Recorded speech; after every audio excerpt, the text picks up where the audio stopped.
true Christian love and charity, one towards another, through Jesus Christ our Lord. Amen.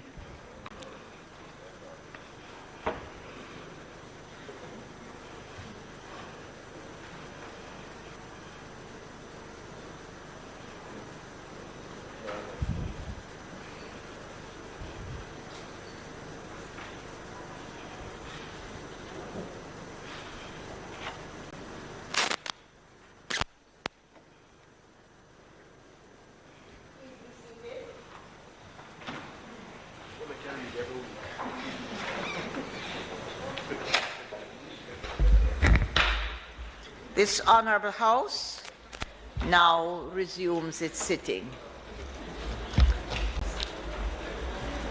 Call of the roll.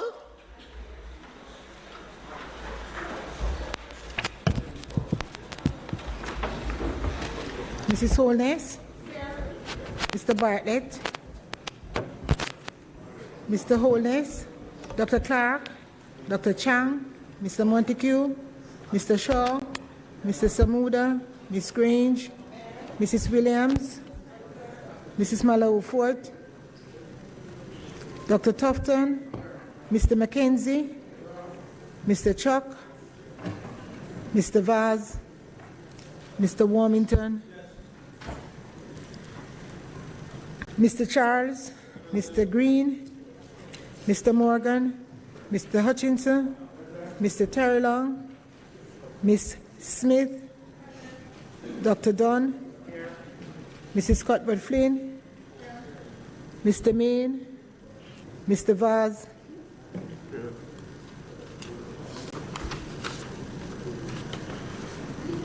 Mr. Davis, Mr. Witter, Mr. Brown, Dr. Brown-Burke, Dr. Charles, Mr. Chin, Mr. Clark, Mr. Cousins, Ms. Crawford, Ms. Daly, Ms. Davis, Mr. Goldin, Mr. Graham, Dr. Guy, Ms. Hamilton, Ms. Hannah, Mr. Henriquez, Mr. Henry, Mr. Hilton, Mr. Jackson, Mr. Lawrence, Ms. Lee, Mr. Miller, Mr. Morrison, Miss Morrison, Mrs. Anita Garvey, Mr. Paulwell, Mr. Phillips, Dr. Phillips, Mr. Robertson, Mr. Robinson, Mr. Siblist, Mr. Slowly, Mrs. Vaz, Dr. Wheatley, Mr. Williams, Mr. Wilson, Mr. Wright, Mr. Clark, Mr. Montague, Mr. Witter,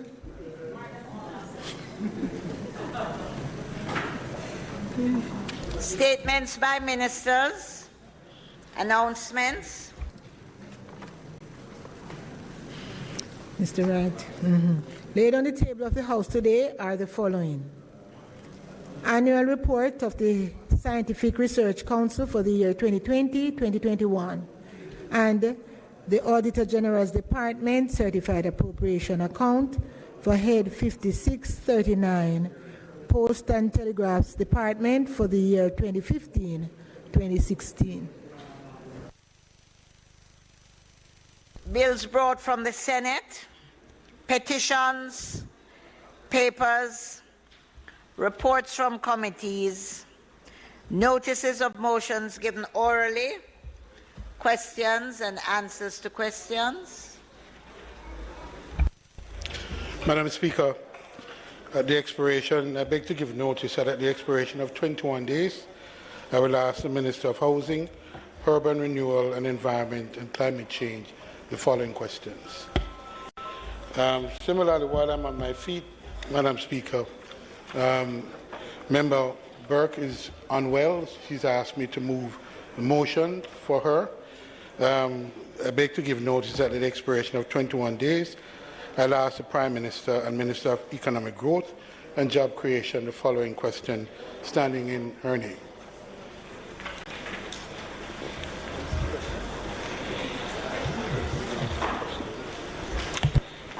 Thank you, Madam Speaker.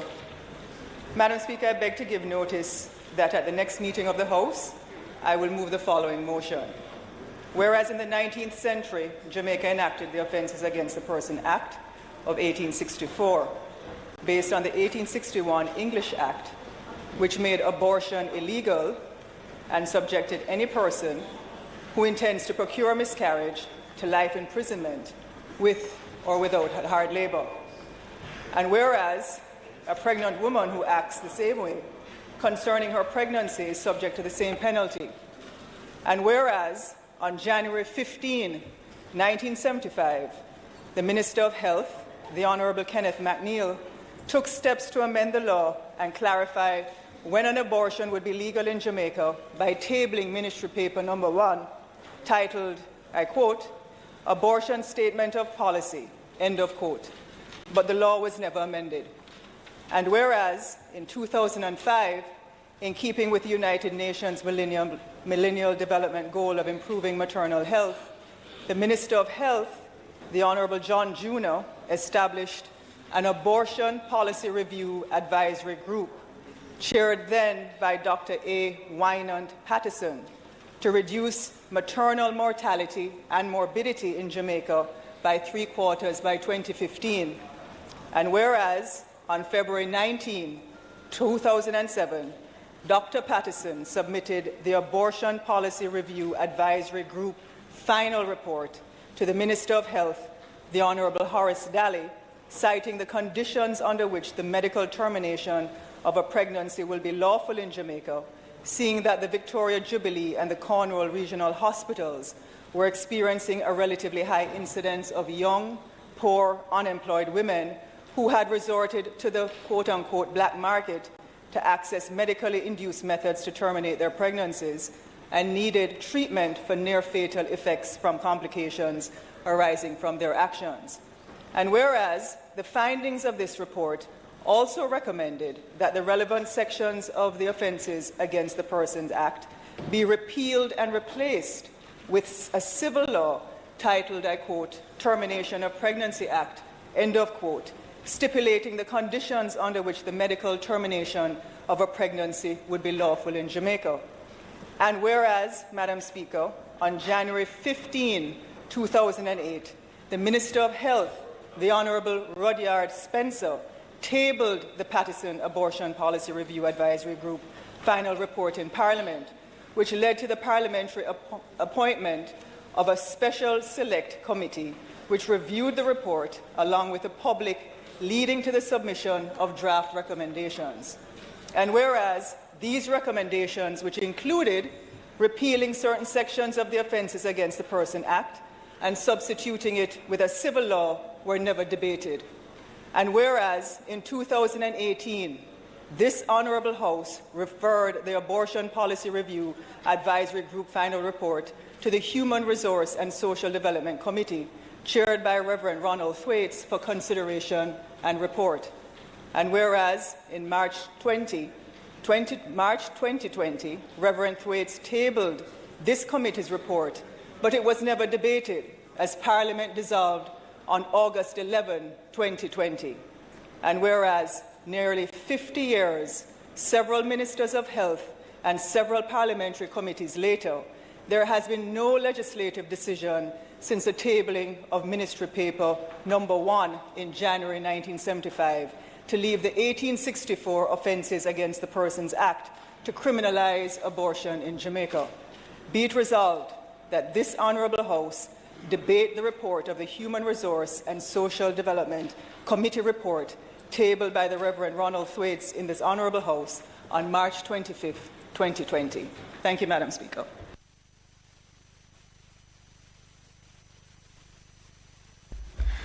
Motions that may be made at the commencement of public business requiring notice, motions relating to sittings of the House, motions for leave to introduce bills, Presentation of bills without leave of the House first obtained. Public business. Madam Speaker, if I may, Madam, with your leave, I need your guidance as to where to properly slot this. But our closest neighbor suffered a very unfortunate explosion and the destruction of a hotel and the loss of some lives in the capital of Havana. I know that this House would want to express its sympathy and solidarity with the people of the Republic of Cuba on the loss of life and the massive explosion that occurred in their capital city.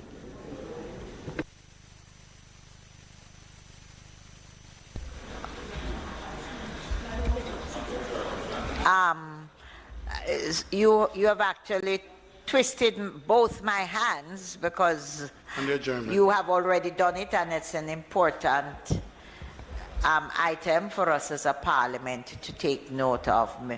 So with that, I invite on the motion of the adjournment for us to further allow other members to express our sympathies and with what has taken place. But I thank you very much. And I thank you for your astute guidance, Madam Speaker. Thank you. Very well.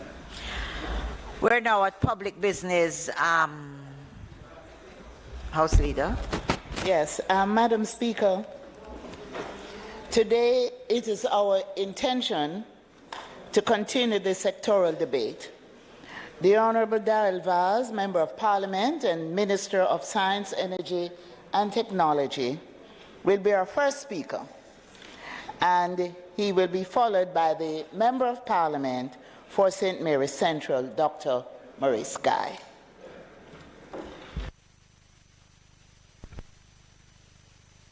Minister Vaz.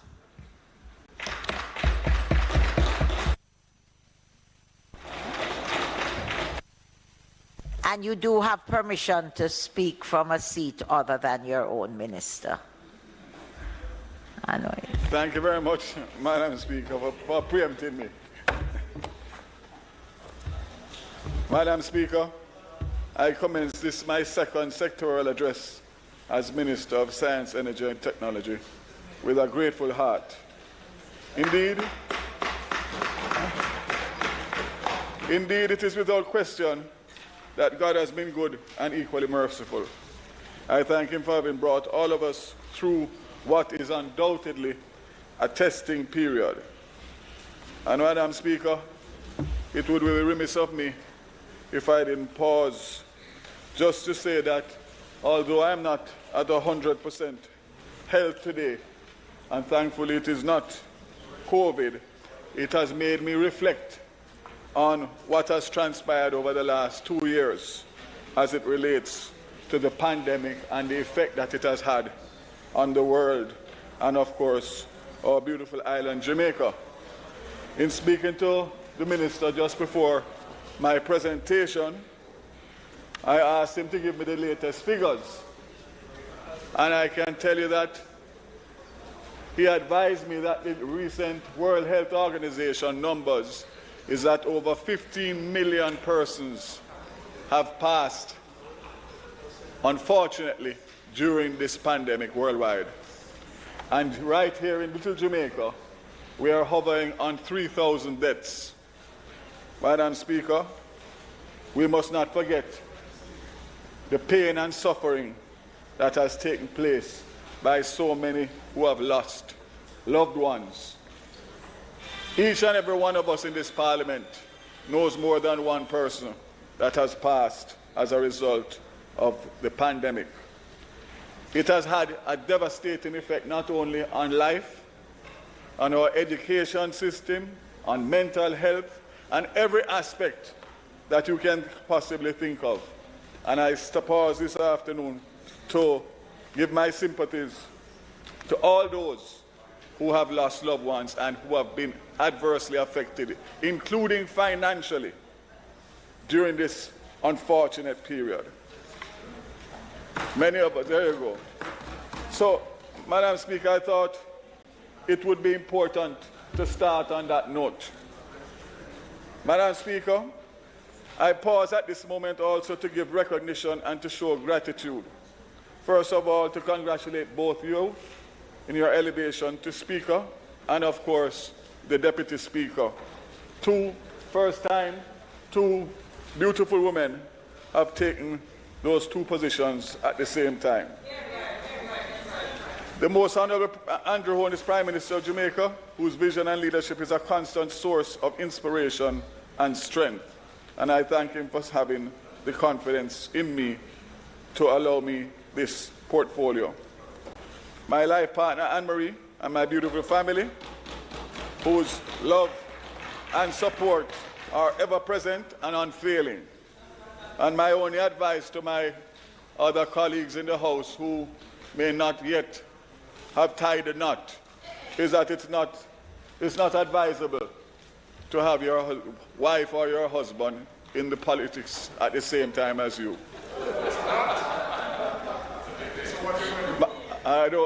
We're working it through. My constituents and the councillors, the leadership of West Portland and by extension Portland, whose continued confidence has allowed me to serve in such a pivotal role in the leadership of this country. My dedicated permanent secretary, Mrs. Carol Palmer, on whose perceptive leadership I rely heavily to advance the work of the ministry. My advisors for science, Dr. Paris Leo Ayi, Mr. Wayne Chen for energy, and Mr. Keith Duncan for technology, and my boards that fall under the ministry. The leadership and staff across the ministry, its departments and agencies. And last but not least, our international and private sector partners. It would be remiss of me not to acknowledge my parliamentary colleagues on both sides of the political aisle, as well as the clerk to the houses and the entire staff. Their contribution to advancing the nation's business continues to be greatly appreciated. Madam Speaker, in Jamaica's 60th year of independence, the creation of an enduring legacy in science, energy, and technology is paramount for the advancement of the nation. The legacy we speak of is one that sees science taking place within the society as a primary system in confronting our many health and environmental challenges. Madam Speaker, our people must know, understand, and accept it for the role it must play in improving our quality of life. The legacy in energy that this government is seeking to create is one that must fuel our growth through efficiency, diversification, and alternative sources. This is a society where energy is in varied forms, in sufficient quantities, and available at reasonable prices. Madam Speaker, the legacy in technology that we are creating is intended to create a society where paperless and electronic means are the norm, where the intensive use of technology is evidenced across all sectors, and our people not only use it, but master it. There is no better time to orchestrate this than now. It is not lost on me, Madam Speaker, that the ministry which I lead is central to Jamaica's development efforts. Science, energy, and technology are critical to engineering a technology-enabled society and guaranteeing energy security and efficiency, two important outcomes under Jamaica's National Development Plan, Vision 2030. The landmark year of 2030, to which many of our growth objectives are tied, is fast approaching. This is a time to incorporate the whole of country and whole of government approach we speak of so much to get this job done. Madam Speaker, we have been through an unprecedented 2 years since the onset of the COVID-19 pandemic. There were moments of despair, anguish, and uncertainty, but in the face of adversity, we did not relent. And we are stronger because of the indomitable Jamaican spirit, which rises to every occasion and causes us to triumph. Madam Speaker, in my sectoral presentation today, I will share how this ministry has been building Jamaica through the creation of this legacy in science, energy, and technology. My presentation will comprise 3 sections. Based on the portfolio areas, I will speak to the most notable achievements with each portfolio and the outlook for the new fiscal period. Madam Speaker, I will begin with science. Madam, living in the 21st century, as a people, we have been granted the opportunity to experience firsthand the power and significance of science. As the world continues to grapple with the novel coronavirus, science has repeatedly shown itself as our key defense against a raging pandemic, responded to this unprecedented challenge through the provision of critical information to promote knowledge and sound decision-making. The Ministry remains cognizant of the role in science creating new knowledge, improving education, and increasing the quality of life of our people. It is based on this premise that the commitment was made in my 2021-22 sectoral presentation to take deliberate steps towards staffing the science division of the ministry in facilitation of the proper strategic leadership of the portfolio. The ministry is pleased to report that senior management personnel within the division are now in place. It is the work and commitment of our stellar team of professionals that have set us on a path of creating an enduring legacy in science. Madam Speaker, the scientific literacy of our citizens will equip them not only to make informed decisions, but also to understand those decisions of government that are founded on scientific information. Our citizens must learn to speak and understand the language of science. To this end, the ministry, its agency, and departments commenced ensuring this legacy in science through the building of a scientifically literate society, beginning with our children and adolescents. Last year in this very house, I placed my colleague minister, the Honorable Fable Williams, on notice that the ministry will be implementing robust programs for the popularization of science in schools. Madam Speaker, notice issued and action has been taken. Several programs have been designed, revised, and implemented to ensure the popularization and understanding of science in schools, as well as its promotion as a viable, rewarding profession. The National School Science and Technology Society, the SSTS program, more popularly known as the Science Club, has been a feature in over 700 schools since 1996. It is geared towards providing avenues for our youth to be immersed and garner great appreciation for science. This program has been revitalized and refreshed through the efforts of the Scientific Research Council. The SSTS now involves a yearly program of activities, including regional meetings, CSEC, CAPE, and PEP workshops, essay debate, performing arts competitions, and national science and technology fairs. Additionally, Madam Speaker, 40 science, technology, engineering, and math ambassadors have been trained to provide mentorship and resources to teachers and students. The Conversation in Science series, also hosted by the SRC, is another means by which science is being popularized. This series provides an opportunity for the science professionals, members of the public, and students to interact with the view of strengthening their understanding of science. For the period, 3 such sessions have been held, reaching over 800 individuals. Mentorship has also been added as a key feature to the promotional activities for science. The Classroom to Real-World STEM Mentorship Workshop is a collaborative effort between the Ministry, the SRC, and the National Commission on Science and Technology. The workshop allows students at a tertiary and secondary level to receive mentorship from renowned STEM professionals. As a recent initiative launched with students from the University of the West Indies, the program is showing great promise and is anticipated to be a game changer in our efforts to create interest in science among our students. Madam Speaker, the programs and activities geared towards the promotion and popularization of science will be ramped up during this fiscal period. Specifically, the Biennial Science and Technology Conference and the National Innovations Award will be hosted by the Ministry, the SRC, and the NCST in November. The NCST will also see the revival of the National Medal and Innovation Award ceremony to acknowledge scientific achievements and encourage creativity and innovation. I wish, therefore, to make a call to all innovators, creative thinkers, entrepreneurs, and scientists to be in readiness to submit their innovative products for the recognition and celebration.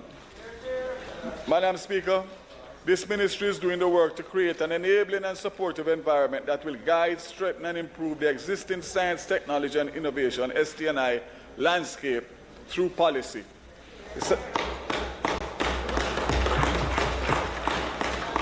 Science, Technology and Innovation Policy prioritizes the application of science in agriculture, health management, environmental resource and conservation, education and training, and disaster risk management. This Honourable House will recall the commitment given by this ministry to advance the ST&I policy, which was at a green paper stage, to the white paper stage. Madam Speaker, so said, so done. The ST&I policy was tabled in this House as a white paper on February 10, 2022, and the implementation of the activities is now in train. The mapping of the ST&I ecosystem is the first set of activities associated with the policy. The UNESCO Global Observatory of Science, Technology and Innovation Policy Instrument Program, GOSPIN, through the Planning Institute of Jamaica, has confirmed technical support for the activity, as well as the recruitment of a local consultant to complete preparatory work. The International Center for Environmental and Nuclear Sciences, ICENS, continues to do of climate change initiatives. Recall the regional project assessing atmospheric aerosol component in urban areas to improve air pollution, for which Kingston Metropolitan Area, the KMA, is being sampled. Madam Speaker, aided by the National Environmental and Planning Agency, 154 samples have been obtained so far, with 20 samples currently being analyzed. Also, Madam Speaker, ICENS continues to forge a path of first world cutting-edge research and development, which focuses on finding solutions to global problems such as climate change and food security.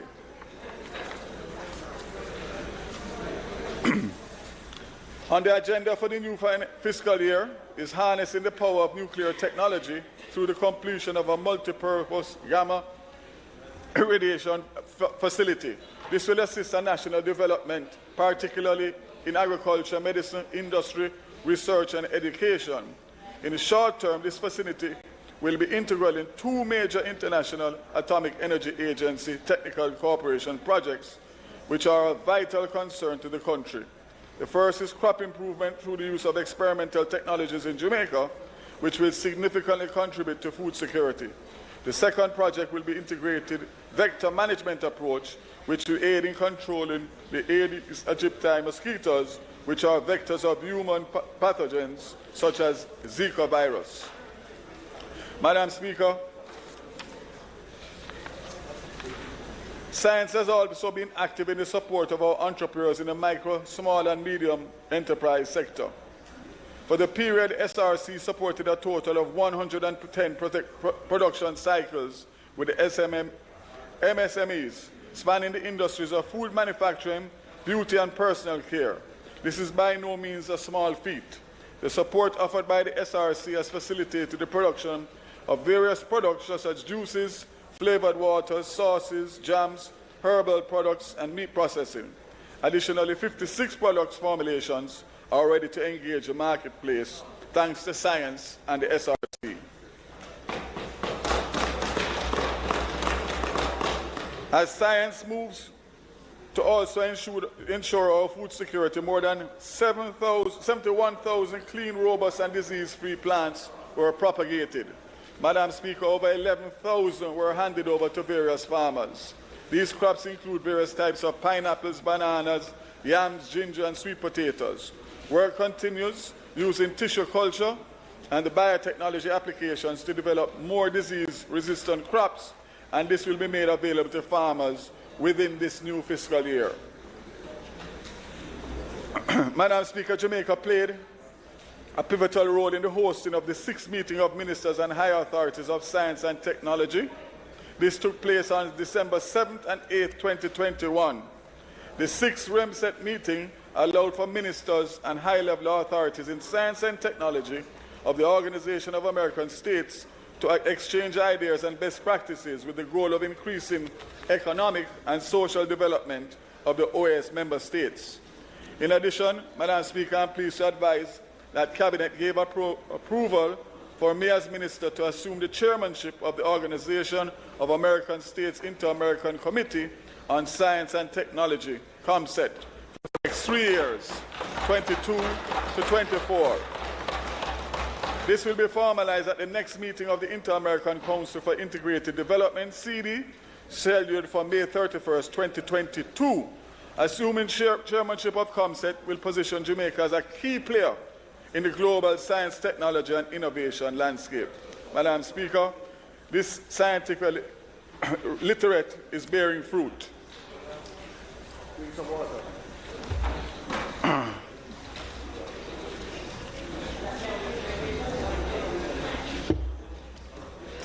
Madam Speaker, let us turn our attention to energy.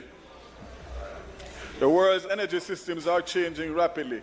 Global energy sectors are shifting from fossil-based systems of energy production and consumption, such as oil and natural gas, to renewable energy sources like wind and solar. In recent months, the need to fast-track this transition rose to even greater prominence with the invasion of Ukraine. The world stood in a state of uncertainty as sanctions imposed on Russia threatened a potential global energy crisis. Madam Speaker, even before this very unfortunate occurrence, Jamaica's energy transition, diversity, and ultimate energy security was high on the list of national priorities for the ministry and the government. The approach which has been taken is both measured and steady to ensure the facilitation and creation of a legacy which includes a modern, diversified, environmentally friendly, and sustainable energy sector. Madam Speaker, in light of this, the mandate of the ministry has shifted from the achievement of a 30% renewable energy mix for electricity generation to 50%. An integral aspect of achieving this goal, Madam Speaker, is an enabling and adaptive policy and legislative framework which mirrors the transition and developments taking place in global energy. The development of this framework will include the review of the existing or the implementation of new policies and legislation, as well as the review of the license of the Jamaica Public Service, which is up for renewal in 2024. Madam Speaker, the Ministry has made significant progress in advancing the policy, legislative and regulatory framework related to the sector. During the financial year, the Ministry continued the consultation process on the latest draft energy from waste sub-policy. Comments were received from NEPA, the Attorney General's Department, Ministry of Finance and the Public Service, and the Ministry of Local Government and Rural Development. The policy document is now being updated to reflect the recommended changes. The Ministry is also collaborating with DBJ, the DBJ's Integrated Solid Waste Management Enterprise, to bring these initiatives to practical application. The Ministry has been seeking to engage a consultant to review and update the 2009 to 2030 National Energy Policy. This is to further safeguard against world market energy price shocks, as well as to improve energy security and protect consumers on the grid. In light of the recent mandate given to the Ministry by the Prime Minister for the energy sector, the recently concluded Integrated Energy Plan will be subject to another urgent review. Similarly, up for review is the second Integrated Resource Plan, the IRP2. Madam Speaker, you would recall that in February of this year, updates were given on the following bills and regulations: Petroleum Downstream Activities Bill, Petroleum Amendment Bill, Electricity Amendment Indemnification and Validation Bill, Electricity Amendment Bill, the Electricity Net Billing Regulations, and the Electricity Wheeling Regulations. Work is advancing in earnest to table these bills and regulations within this financial year. Madam Speaker, a modern and robust legislation is critical as we seek to diversify the energy mix to include increased renewable energy for electricity generation, lessen the dependency on fossil fuels to increase energy security, reduce carbon emissions, and ultimately achieve affordable energy. In this regard, recall that a Joint Select Committee of Parliament has been established to review the Electricity Act 2015. Over the period, the committee received oral and written presentations from various private and public sector organizations. The committee is currently reviewing these submissions with the support of my ministry the Office of the Parliamentary Counsel and the Legal Reform Department, along with the AGC, the Attorney General's Chambers. The legislators and technocrats supporting the committee have been working assiduously to review the submissions. This is with the intention to make recommendations to Parliament also within this financial year. Madam Speaker, as promised, the government electrical regulator is now fully operational.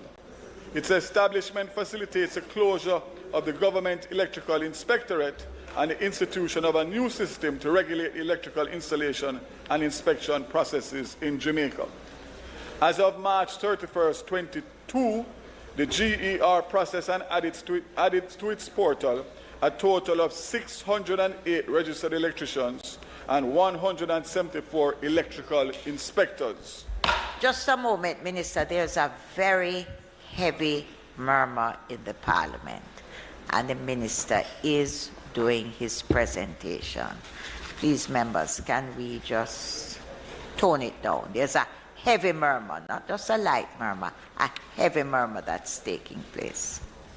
Thank you, Madam Speaker.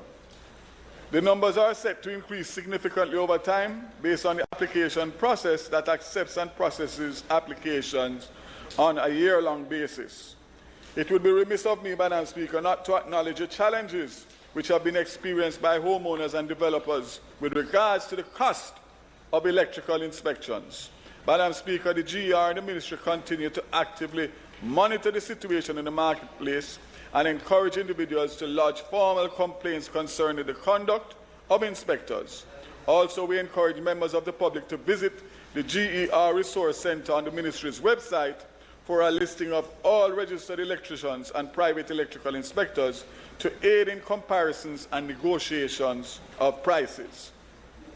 The Ministry, Madam Speaker, has also consulted the Fair Trading Commission on the matter, which has provided recommendations not limited to increasing inspectors across the geographical area, advising inspectors to advise relevant and material information to consumers as per the Fair Trading Commission Act, advising trade associations to refrain from discussing prices as this may amount to collusion and price fixing, and lastly, embarking on a sensitization and public education program which targets consumers. Madam Speakers, these recommendations are being advanced as we speak, with the public education campaign slated to be launched within the first quarter of this new financial year. Non-technical loss reduction. Madam Speaker, we turn our focus to the electricity sector. The impact of the COVID-19 pandemic continues to drive an increase in consumer demand for electricity. Electricity generation increased by 2% during the period, with the renewable energy share of electricity remaining at 13%. The alternative energy share based on liquefied natural gas, LNG, also remained at 59%. Presently, non-technical losses, which include electricity theft, account for approximately 18 to 20% of electricity generation. Madam Speaker, at this juncture, I would just like you to permit me the opportunity to respond to my colleague and friend, spokesman on mining and energy, who stated that the government seemed not to be concerned or had plans with regards to the issue of electricity theft mitigation. In fact, this ministry has been receiving technical assistance from the USAID and its lead consultant, Deloitte, under the Strengthening Utilities and Promoting Energy Reform Super Program. In 2021, USAID and Deloitte established a working group comprising MSET JPS, the Jamaica Social Investment Fund, and the Inter-American Development Bank. This group has come to a consensus on a set of strategies and policy concepts to address the issue of non-technical losses. The concepts are grounded into 4 categories: energy efficiency programs, which will reduce the demand from illegal users; communication and reporting, which will build trust between relevant entities and encourage cooperation in loss reduction activities and objectives; empowerment, which will provide consumers with the tools to acquire legal electricity; and the enforcement, which will discourage the theft of electricity through prosecution capabilities. The first activity to be implemented is a house-wide initiative conceptualized under the empowerment category of the solutions. In addition, IDB is funding a national electricity loss reduction plan consultancy for Jamaica. This is being conducted by Estudios Energeticos Consultants, EEC. The IDB's non-technical losses audit consultancy with the EEC is allowing the government to collaborate in conducting an energy loss independent audit report and preparing a national electricity loss reduction plan. The ELIR will focus on the factors that impact the level of technical and non-technical losses at the national, parish, and feeder levels. While the NELRP will define the roles, action, and time period, benefit costs, targets, and other elements needed to reduce losses. Madam Speaker, also in relation to the public sector energy and efficiency conservation program, during the budget debate recently held, the opposition spokesperson on finance and the public service, my colleague, called for an update on the public sector in energy efficiency and conservation program. He also noted that the program had stalled. I wish to remedy this inaccuracy by reminding my colleague that the program ended in the fiscal year 2020-2021. Not only did it end, but it achieved all its objectives under the scope included and not limited to the installation of AC retrofits at the Kingston Public Hospital, Jamaica Information Service, Tax Administration Jamaica, Donald Sangster Building, Montego Bay Revenue Service Center, Office of the Prime Minister, Ministry of Finance and Planning, the Blood Bank, and the National Public Health Lab. The installation of mini-split AC systems at 7 facilities, Jamaica College, Edna Manley College, St. Andrew High School, Montego Bay Community College, Monique Teachers College, Greater Portmore Police Station, and the Hart College of Hospitality Services, Runaway Bay Hotel. And finally, the implementation of the Energy Efficient Survey for the public sector workers has concluded a 73% awareness level. Madam Speaker, the Ministry's active energy efficiency program, the Energy Management and Efficiency Program, is a collaborative effort between the IDB, the Japan International Cooperation Agency, the European Union Caribbean Investment Facility, and the Government of Jamaica. In more specific terms, a component of the program aims to reduce electricity consumption within health, education, and other public sector facilities, reduce travel time and avoid fuel consumption through improved traffic control management, and to support the development of Jamaica's 20-year electricity plan. Madam Speaker, by way of elaboration, retrofitting of government facilities including health, education, and public agency facilities. The component includes the retrofitting of 80 government facilities with renewable energy and energy-efficient interventions. These interventions include solar photovoltaic technology, LED lighting upgrade, and energy-efficient air conditioning technology. The structural and electrical integrity assessment of 12 hospitals, 10 schools, and other public office buildings have been completed to support this effort. So, Madam Speaker, the 80 government facilities will be completed over the course of the next 2 years at a value of $30 million United States dollars. Madam Speaker, I think you'll find this and my colleagues interesting. The implementation of the urban traffic management system in the Kingston metropolitan area. A contract was awarded for the implementation of the urban traffic management system in March 2021, and the project is now 86% complete. Full completion is expected by May 27, 2022. This UTMS project is being implemented in the KMA. The UTMS seeks to modernize and automate the traffic management system and to reduce travel time and fuel consumption by 30%. The project involves the installation of additional CCTV cameras, license plate video detector cameras, and overhead variable messaging signs.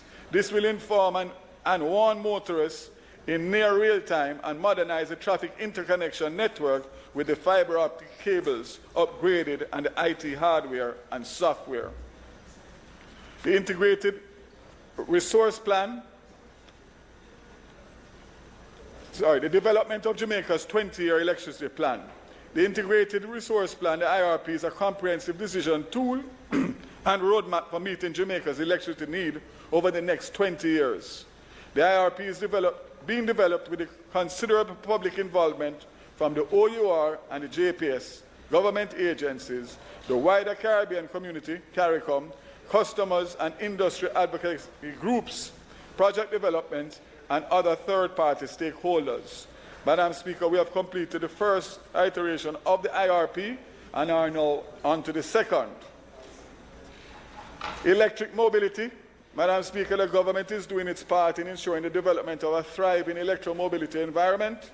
The foundation work to drive this sector is currently underway with the establishment of the Electric Vehicle Council and the drafting of the e-mobility strategic framework. I am pleased to report that Cabinet has approved the strategic framework for the electric mobility, which will guide the introduction of electric mobility in Jamaica. Madam Speaker, you would have heard the Minister of Finance speak to it in his budget presentation. We are now waiting on the fiscal policy framework, which we expect to come to Cabinet hopefully by Monday of next week. And once that is done, then we'll be in a position to actually outline to the country the new electric mobility policy. What I can say on that is that the manufacturers of these electric vehicles will not consider Jamaica or any other country until a policy has been tabled as a government policy. So we are hoping to have that done, and once that is done, we will start to see the inflows of electric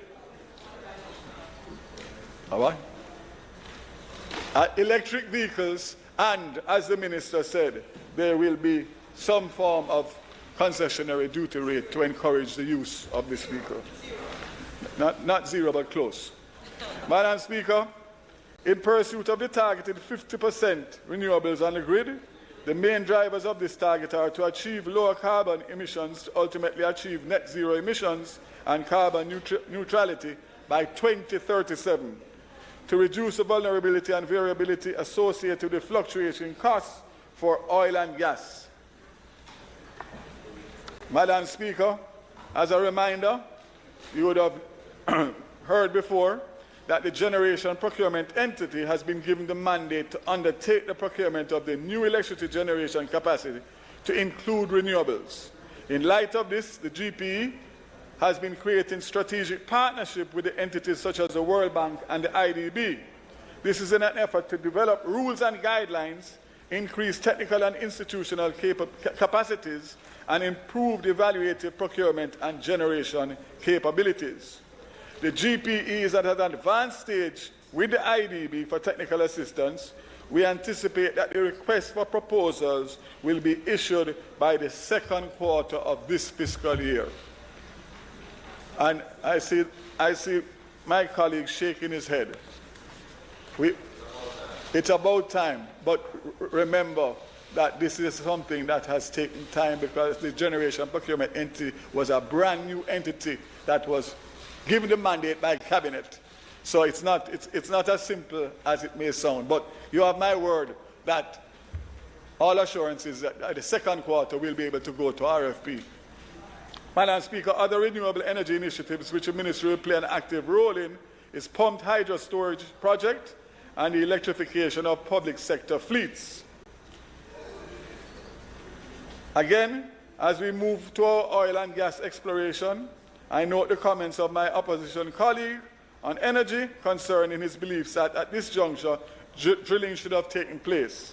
Madam Speaker, I wish to assure him, and by extension the Jamaican populace, that the government has not lost its appetite for this project. Rather, this government is doing its due diligence to ensure that a high investment exploratory activity of this nature returns fruit. Technically, it would require about a year to prepare and plan to safely drill a deepwater exploration well. Additionally, in order to begin planning for such a well, committed funding would need to be concluded. Madam Speaker, though not at the drilling phase, our oil and gas exploration efforts are advancing steadily. You will recall United Oil and Gas completed an agreed technical work program designed to address the risk associated with the frontier license arising from the marketing campaigns under the license holder, Tullow Oil. Some of the major activities completed under the technical work program included the prospective resource audit, where the sub-consultant, Gaffney Klein and Associates, audited 11 prospects and leads across the license. The audit verified the presence of multiple prospects and leads with potentially 2 billion barrels of petroleum resource across the license. The well cost and the development scenario screening, where sub-consultant oilfield production consultants undertook a scoping analysis of the anticipated future cost of the drilling of an exploration well on the main prospect. The cost range determined, Madam Speaker, are between $23 million US and $28 million US for the exploration well, and between $40 and $48 million for additional appraisal and development work in the success case. Also included in the program was the petroleum systems modeling, where seismic interpretation and petroleum modeling were done on the Morant Basin section of the license to predict the likelihood of hydrocarbon generation and migration in the basin. The onshore and offshore seep sampling, both onshore and offshore near Blowers Rock. A satellite seep study, which is a visual inspection of recent satellite imagery across the license, leading to new offshore areas with potential being identified. And lastly, a regional hydrocarbon source rock study along with tectonic reconstruction. United Oil and Gas also undertook an extensive marketing campaign even while under pandemic constraints, the result of which produced over 6 points of interest which are being actively pursued under confidentiality agreements. So, Madam Speaker, with the understanding of this global upswing in exploration coupled with the additional unforeseen global pressures on the energy market, the Ministry sought and received Cabinet's authorization for a further extension for United Oil and Gas license for additional 24 months. This is in order to take advantage of the potential increase in exploration interest in the medium term. The Ministry cautiously anticipates a play-opening exploration well declaration by 2024 as the oil industry looks. 2024. Second? To start. They have 2 years to start. Actually, to start the drilling. Yeah. So, Madam Speaker, I note the sentiments of my colleague concerning the sources of oil from Venezuela. Madam Speaker, I welcome the suggestion of my colleague, and I can commit that they will have a discussion at length about the matter. I, however, wish to make note of another source of oil which the Ministry through Petrojam is actively pursuing. Petrojam participated in the 4th session of the Nigerian Jamaican Joint Commission, which took place over the period February 22 to 24. Madam Speaker, the main discussion at the meeting concerned the finalization of the Memorandum of Understanding on Oil and Gas Cooperation between Jamaica and Nigeria. Arising from this meeting, the Federal Ministry of Petroleum Resources of Nigeria expressed its willingness to sell LNG to Petrojam once there is a capability of receiving same at Petrojam. Additionally, discussions with the group's managing director of the NNPC have opened up the possibility for the purchase of oil from Nigeria. Madam Speaker, I'm once again forced to address the utterances of the opposition spokesperson at this time as it pertains to the action with regards to the recommendation of the Zaka report. There is no truth to the claim that Zaka report is gathering dust or it is on pause, or that the government's response has been one of inaction. while recommendations concerning the privatization of future of the refinery is still before Cabinet for deliberations, those which concern the refinery's operational efficiency have not been stymied. Rather, they are actively being pursued. One of the urgent recommendations of the report concerned the appointment of a fully functioning board with an appropriate mix of private and public sector individuals, and this House will recall in November 2020, the government made good on this recommendation through the appointment of an 8-member board headed by Mr. Wayne Chen, reflective of the conditions outlined in the report. Since the institution of this board, Petrojam has been set on a path towards the implementation of improved terminal operations, pricing regime, cost reduction strategies, and other recommendations as noted in the report. As it pertains to improved terminal operations, several initiatives have been implemented to further its improvement, particularly as it relates to demurrage costs. A proposal to the Bureau of Standards has been developed for the restructuring of the certification of cargo at the Montego Bay terminal in relation to cargo being carried by third-party vessels. Current operators cover cargo delivered from Kingston Refinery to the Montego Bay terminal. Therefore, this proposed new protocol will address and facilitate more testing in Montego Bay, as well as reduce the time taken for sampling of cargo on marine vessels. Madam Speaker, the refinery is also pursuing an increase in the capacity of the main dock to take advantage of the 14-meter draft channel. This would enable Petrojam to receive significantly larger cargoes, reducing the number of third-party vessels calling Petrojam and ultimately reducing the number of opportunities for demurrage.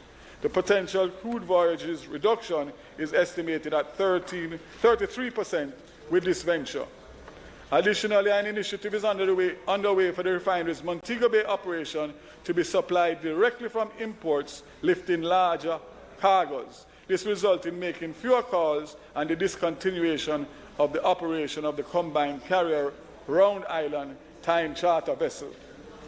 Also being implemented as per the recommendations are the cost reduction strategies which form a part of a larger operations improvement program. Madam Speaker, Petrojam is moving to advance this recommendation, has issued a request for proposal for consultancy services to assess, develop and implement a plan to improve its operational performance. Arising from this process, Solomon Associates was a successful bidder. Madam Speaker, unfortunately, the advancement of this consultancy has been derailed. This is due to the effects of the COVID-19 pandemic, which has negatively impacted the financial performance of the refinery. As this fiscal year's prospect for improved financial performance appears likely, efforts will be made to advance the program as soon as conditions are favorable to do so. Madam Speaker, I now ask that the standing orders be suspended to enable the Minister to continue his speech to its conclusion, notwithstanding the time limit on speeches. Thank you, Madam Speaker. The question before the House is that the member be given sufficient time to complete his presentation. Those in favour?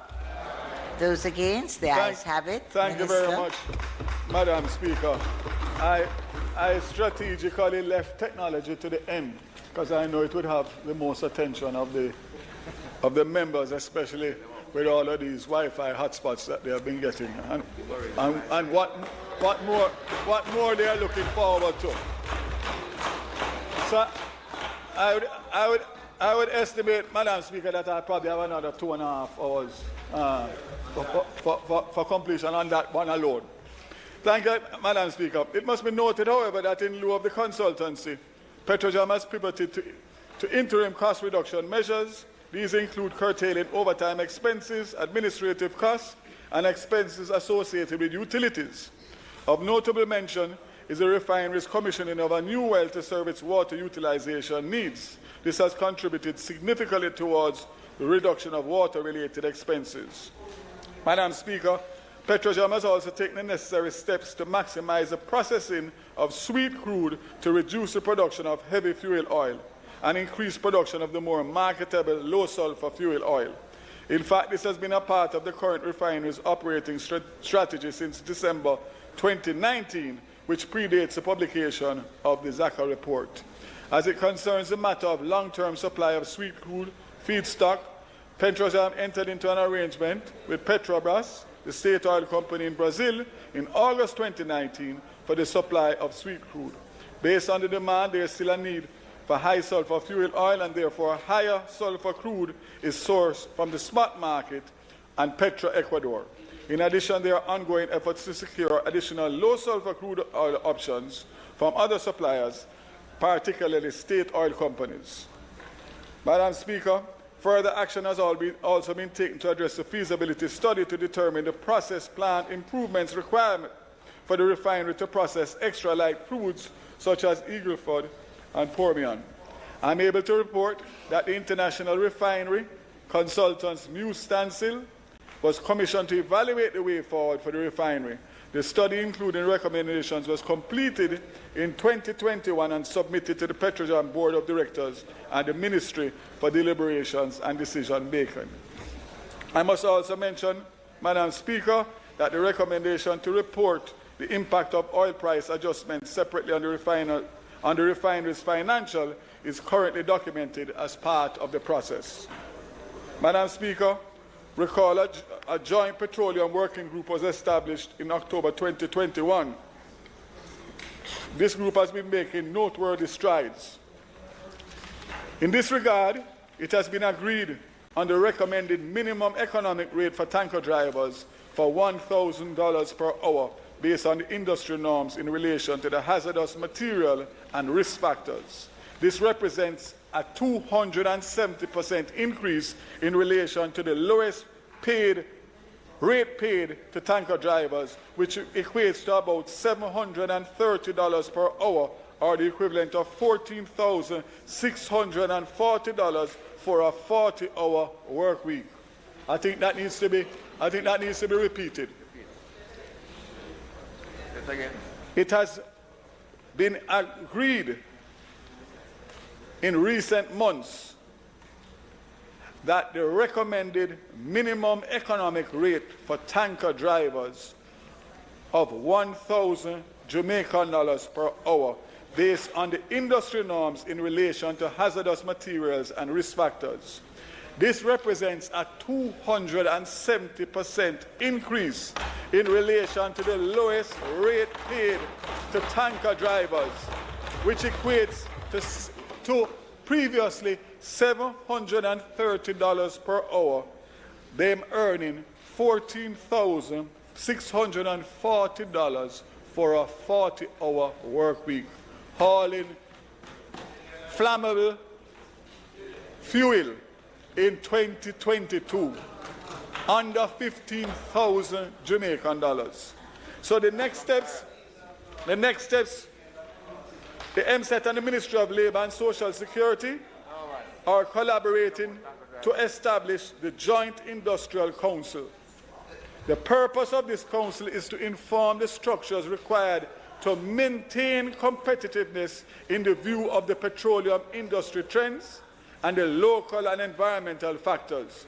It will also seek to further improve working conditions for petroleum tanker drivers and ensure professional conduct of all stakeholders involved in the petroleum industry. Presently, the Ministry of Labour and Social Security, for whom I had the pleasure of meeting with no other than the Minister recently, are preparing the terms of reference for the JIC, as well as collaborating to prepare a cabinet note. Ministry of Labour and Social Security is also preparing a template to assist with the re-establishment of the Haulage Contractor Association. Madam Speaker, to facilitate the execution of its energy mandate, the Ministry has further bolstered its capacity with the addition of an energy advisor with 26 years' experience in the energy sector. We will continue to create this enduring legacy in the energy portfolio as we move into the new fiscal year. Madam Speaker, in the interest of time, there is a section of my presentation which speaks to the science energy portfolio outlook for 2022-23. I would encourage my colleagues to read through the presentation that will be handed out in the interest of time. Madam Speaker, now to what we call the technology side of the ministry, which will be my final part of the presentation. Our goal as a country is to become a digital society by 2030. Underpinning the creation of this digital society are considerations related to digital rights and responsibilities, digital privacy and security, digital access, and digital commerce. Madam Speaker, activities to advance these areas are already in progress, as evidenced by our various policies and plans that are in effect. Notwithstanding, the Ministry recognizes the need to develop a single comprehensive digital agenda and roadmap to align the activities that must be undertaken in the short to medium term. In this regard, the Ministry has partnered with the United Nations Development Fund with a view of advancing Jamaica's digital agenda through the use of the UNDP's Digital Readiness Assessment Tool, the DRA. The DRA is a comprehensive diagnostic survey tool and serves the purpose of providing rapid, high-level insights into our country's digital strengths and weaknesses. The analysis of the responses from the survey administered in February 22 confirmed the need to develop a digital roadmap, upskill our people with digital literacy skills, and build out our digital infrastructure. These are the areas we are moving to advance as we speak. Madam Speaker, as referenced earlier, an important element of the creation of the digital society includes the digital rights and responsibilities and the digital privacy and security. To this end, the Ministry continues its focus on the development of a policy and legislative framework capable of accommodating the evolution of technology and the protection of the fundamental rights and freedoms of all Jamaicans. The passage of the Data Protection Act 2020 ushered in the establishment of the Office of the Information Commissioner. In my previous sectoral, I updated the House that the recruitment of the Information Commissioner was at an advanced stage and the House would deliberate on the compensation package. Effective December 1st, 2021, Ms. Celia Barkley assumed the role of Jamaica's first Information Commissioner. Additionally, an oversight committee was appointed, also effective December 1st, pursuant to the Data Protection Act. Since her appointment, the Commission has been taking steps to operationalize the office. While the process is still in train, the office has already been making strides in data privacy and protection arena. The OIC has been leveraging various public awareness strategies to facilitate preliminary consultations regarding the issues and concerns of different interest groups. Additionally, Madam Speaker, the office has been making introductory presentations to the Common Thread Network, a forum for data protection and privacy authorities of the Commonwealth countries, and directly engaging data and information commissioners within the region. This will later inform discussions and arrangements for data sharing and any guidance to be issued by the OIC to data controllers in different industries and sectors. The Honourable House may also recall my declaration that the Ministry will be undertaking a preliminary assessment of the Data Protection Act to identify notices, orders, or regulations critical to its initial operationalization. In this regard, the Ministry undertook the work to map all the provisions which would require supporting subsidiary legislation. With the assistance of the International Telecommunications Union, a consultant was engaged to assist with the preparation of drafting instructions. Madam Speaker, the preliminary drafting instructions have since been received from the consultant, are now being reviewed by the Ministry and the Information Commissioner with a view of finalizing those instructions by September 2022.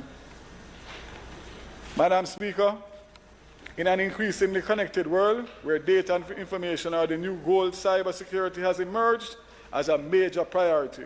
Therefore, the presence of modern and robust legislation is critical to our cybersecurity efforts. In this regard, recall that a joint select committee of Parliament has been established to review the Cybercrimes Act 2015. Over the period, the committee received oral and written presentations from various private and public sector organizations. Madam Speaker, the committee is currently in the throes of reviewing those submissions with the support, once again, of the Parliamentary Council, Legal Reform and the AGC. The legislators and technocrats supporting the committee have been working assiduously to review the submissions.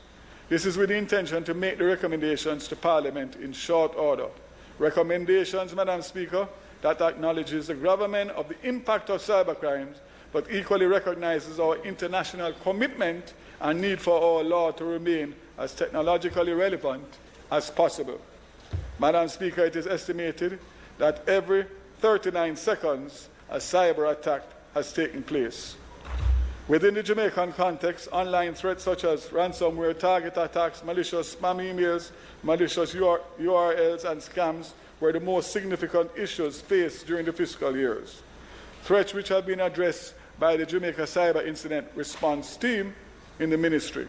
These threats are reason to be on the rise due to the adjustment made by the ministries, departments, and agencies in response to the COVID-19 pandemic and the resultant work from home requirements. While some MDAs have pivoted as their needs dictate, others still have some work to do with respect to the implementing security measures to protect their users and the systems. Madam Speaker, I use this opportunity to appeal to all MDAs and even our private sector partners to invest in the relevant security technologies to protect their data, as well as to invest in the user education and training. Of note, of the education and training, JISTV has also embarked on the public awareness initiatives to educate targeted groups on cybersecurity-related issues. These initiatives have led to direct engagement of more than 80 entities over the course of the last financial year. Additionally, the early warning systems implemented with the assistance of the OAS has allowed JISTV the capability of seeing attacks in real time, monitoring the activities of attackers and responding to them accordingly. This facility, Madam Speaker, provides invaluable insight into the attacks, which are used to provide assistance in reducing the likelihood of reoccurrence and shortening response time. As it stands, however, only a few organizations are party to the system. I'm appealing yet again for the MDAs to do what is necessary to protect their information. Madam Speaker, in the future, when we consider the access to technology that we enjoy, we will look back and remember that a foundation for this access was grounded in a national broadband network, island-wide internet access points, a modern agile postal communication network, and a readily accessible technological devices. Madam Speaker, this is how we are creating today the enduring legacy in technology. In 2021, in my 2020-2021 sectoral presentation, I spoke to the importance of the National Broadband Initiative in light of its immediate and long-term impact on the life and livelihoods of Jamaica. I also spoke to its ability to provide support for businesses as well as effect improvements in the efficiency and delivery of public services. I wish to remind this House that the National Broadband Initiative is being implemented in two phases. Phase 1 represents a response to the connectivity needs brought about by measures implemented to address the COVID-19 pandemic. COVID-19 made it very clear, Madam Speaker, that the existing government and private sector infrastructure was unable to reach large portions of its citizenry outside of urban and major town centers with high-capacity internet. Therefore, there arose a need to build out an emergency fiber and microwave backbone. Madam Speaker, I'm happy to report that 95% of the fiber backbone that we intended to construct is now complete.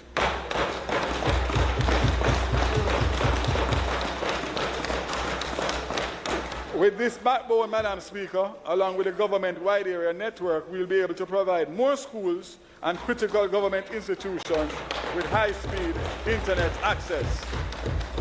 At the end of the fiscal year,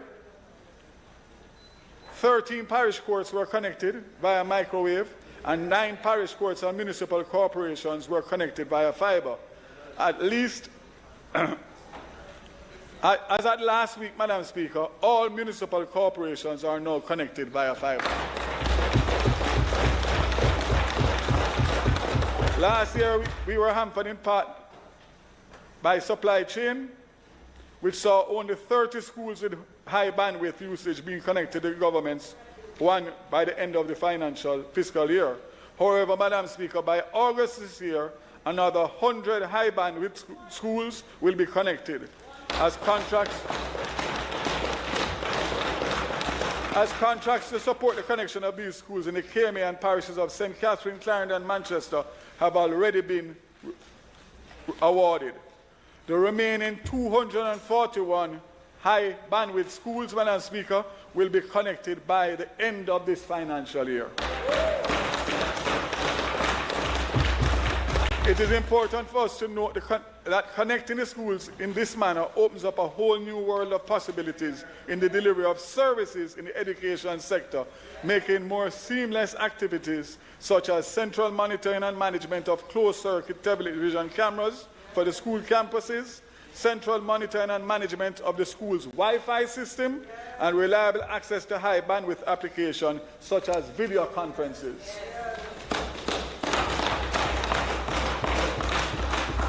I wonder if the Prime Minister is here? Oh, just checking. Oh, just checking.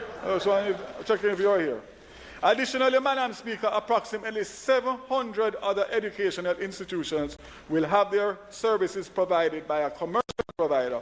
441 of these schools are already in process of having their service provision, courtesy of a successful procurement undertaken by the Ministry of Education and Youth.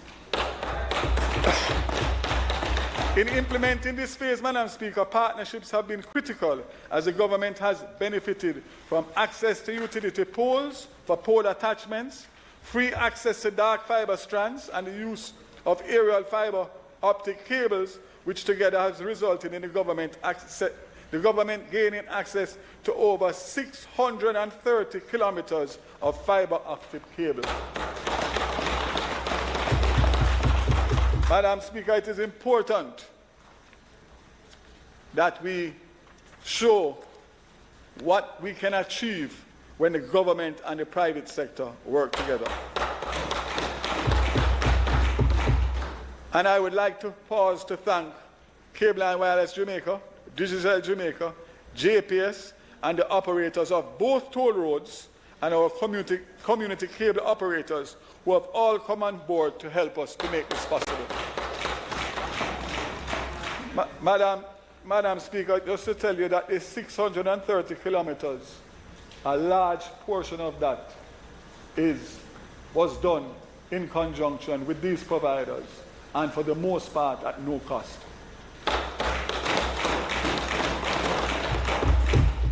Special mention, Madam Speaker, is to be made of my colleague, Minister of Education, with whom I've had the pleasure to work closely to get us to this point, along with the chairman of the ICT Advisory Council, Mr. Keith Duncan.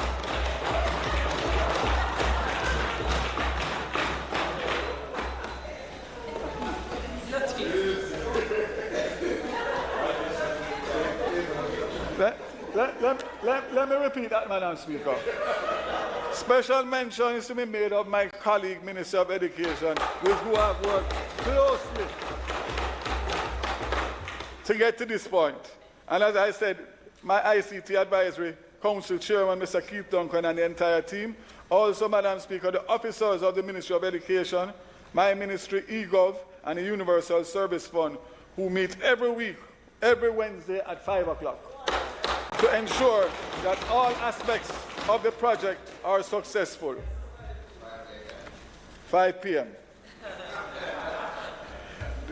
The National Works Agency, Madam Speaker, is a critical partner in the execution of this phase one. Separate from participating in the weekly meetings with the other ministries and agencies mentioned, its officers and technicians facilitate and oversee the laying and erecting of the fiber cables across the country. During this year, the ministry was happy to have procured and handed over a 2021 highest bus to assist them in this task. This was an effort to support the efficient and reliable transport of its fiber technicians and their equipment. Madam Speaker, phase two, a little more challenging, was conceptualized in recognition of the fact that a robust and financially viable national broadband network would require a proper due diligence assessment and a carefully planned scheme of implementation to transcend the urgent need for connectivity. Members of this House may recall that a task force chaired by the Honourable Michael Leachin was established to oversee the discussions, plans, and implementation of the national broadband network. The ministry is in the process of taking the necessary steps to implement the recommendations to include a more detailed due diligence assessment and robust interrogation of the financing model.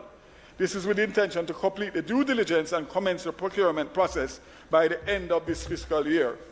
And colleagues, I will just mention to you that we are just about to go to the Ministry of Finance now, where we are hoping that we will be able to engage the IFC, who would undertake this entire process with maximum experience and, of course, not to mention reputation. So we are looking forward to that. We don't know what the model will be, maybe a PPP, but they will dictate based on all the research that we have done already. Madam Speaker, whilst achieving universal broadband access and ensuring its wider adoption is a feature of the activities undertaken by the ministry, its agency, as well as other NDAs, we recognize that a cohesive, consistent, multi-year strategy which identifies the stages of the rollout of the broadband infrastructure across the country and at the same time outlines the manner in which and the activities which will be used to stimulate broadband demand is required. To this end, the ministry will be developing a national broadband strategy which will take into account work already undertaken by the National Broadband Committee and give keen focus to broadband demand and usage. It is anticipated that this costed national broadband strategy will be developed with the kind assistance of the European Union and the IFC by the close of the financial year. Madam Speaker, as we continue to increase digital access, eGov and the NWA have been spearheading the build-out and the expansion of GovNet infrastructure. This is being done with funding support from the USF and the Spectrum Management Authority. In this regard, eGov has developed the specification core networking equipment. The procurement of the said equipment through the IDB is near completion. The ministry anticipates the full delivery of the equipment in August 2022, having experienced delays due to supply chain and logistics issues brought on by the pandemic. Additionally, the government of Jamaica's sites earmarked for the hosting of this equipment as per GovNet design is 95% complete. Madam Speaker, in the 2022-23 financial year, eGov will focus on the further advancement of the GovNet infrastructure. This will be done through the build-out of the fiber network in the KMA, the build-out of the network core by receiving, installing, and configuring the networking equipment, the laying of the fiber cables across the KMA, and the connecting of 50 entities onto this network. Madam Speaker, it is a fact that we cannot deny. We have seen them in our constituencies and in our various communities. The USF is on a mission to enable a digital society through universal access to the internet and digital inclusion. The USF Connect Jamaica Public Wi-Fi initiative is geared toward providing free Wi-Fi internet access in major town centers, public green spaces, and parks across the island.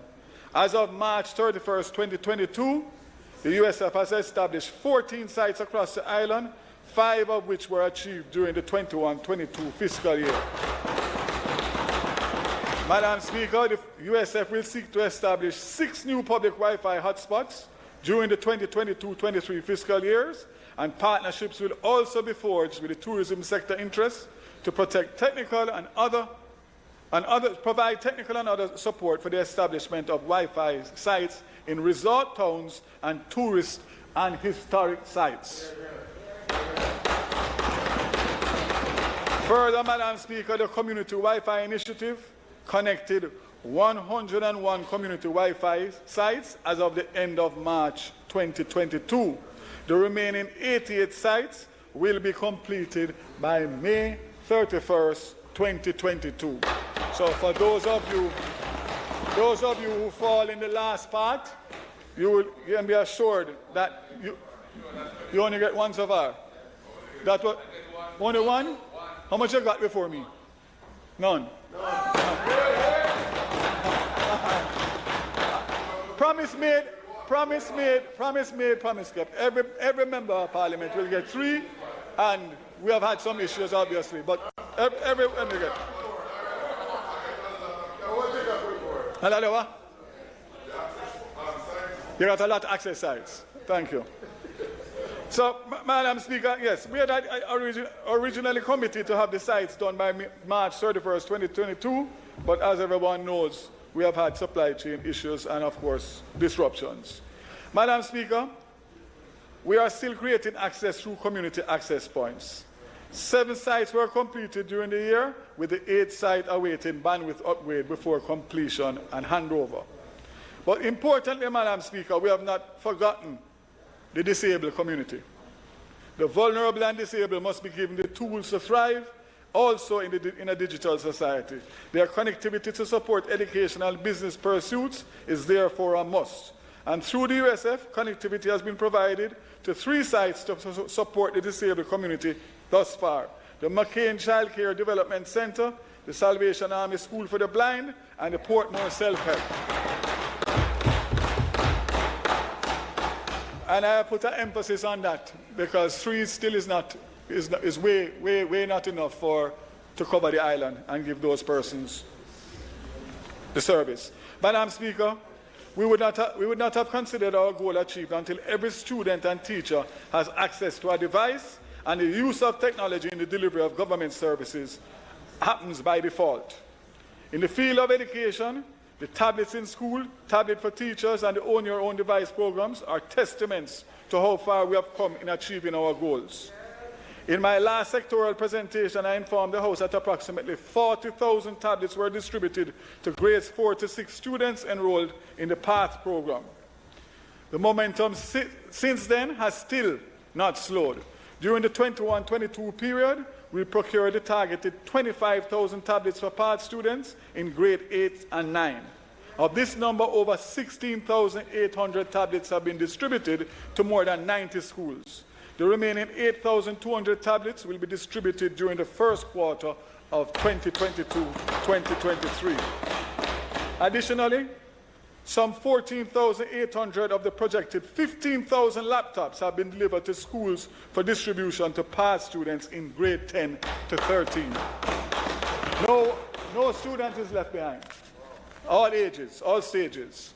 With respect to the Own Your Own Device initiative in partnership with the Ministry of Education, approximately 34,000 vouchers valued at $20,000 each have been issued. 30,000 parents and guardians have since redeemed these vouchers to acquire devices for their children. So that's 34,000 vouchers, of which 30,000 have been redeemed so far. I'm sure, Madam Speaker, that my colleague minister will agree that good things come in twos. I am therefore happy to partner with the ministry for the phase 2 of the Own Your Own Device. Madam Speaker, in the 2022-23 financial year, the ministry will continue to partner with the Ministry of Education by providing support to initiatives such as the implementation of the school management system, the learning management system, and the technology in education and literacy in schools programs. In delivery of the government services, access to reliable, up-to-date, and relevant data captured with the highest level of efficiency and accuracy is critical to the policy development of decision-making. Just in time for our 60th year of independence, eLearning Jamaica is supporting the Statistical Institute of Jamaica in digitization of the 22 population and housing census. This is through the provision of tablets, charging cards, projectors, and power banks for the use in the execution of the census. No more paper, Madam Speaker. No more paper. To date, 7,525 tablets, 40 charging cards, and 4,000 power banks have been secured. The tablets are being loaded with the census and other needed software for effective data gathering. Madam Speaker, move to the postal services as I close. A major part of the transformation of the Post and Telecommunications Department into a modern, agile postal service provider involves the pursuit of technological solutions to automated services. To this end, the PTD continues its acquisition and adoption of counter-automated systems to promote efficient, transparent, and accountable service delivery, as well as facilitate interconnectivity of administrative operational functions across locations. So far, they have connected 73 post offices island-wide with internet connection. With all that has been said regarding the creation of a digital society, a supportive digital economy which promotes innovation, creativity, and expands economic potential is required. E-commerce has become of significant importance in recent times, fundamentally changing the way products imaged, marketed, delivered, and sustained. In fact, the agencies of the ministry continue to lead the way by supporting electronic identity systems, expanding their e-commerce offerings, and digitizing licenses and service delivery offerings. The Electronic Transactions Act makes provision for a certifying authority to carry out the functions of issuing and regulating the use of public and private key infrastructures. A public key infrastructure refers to a system for the creation, storage, and distribution of digital certificates, which are used to verify that a particular public key belongs to a certain entity. The implementation of the PKI system is intended to revolutionize the way we do business and facilitate the creation and use of digital signatures for electronic transactions. This is critical for the transition to a paperless society.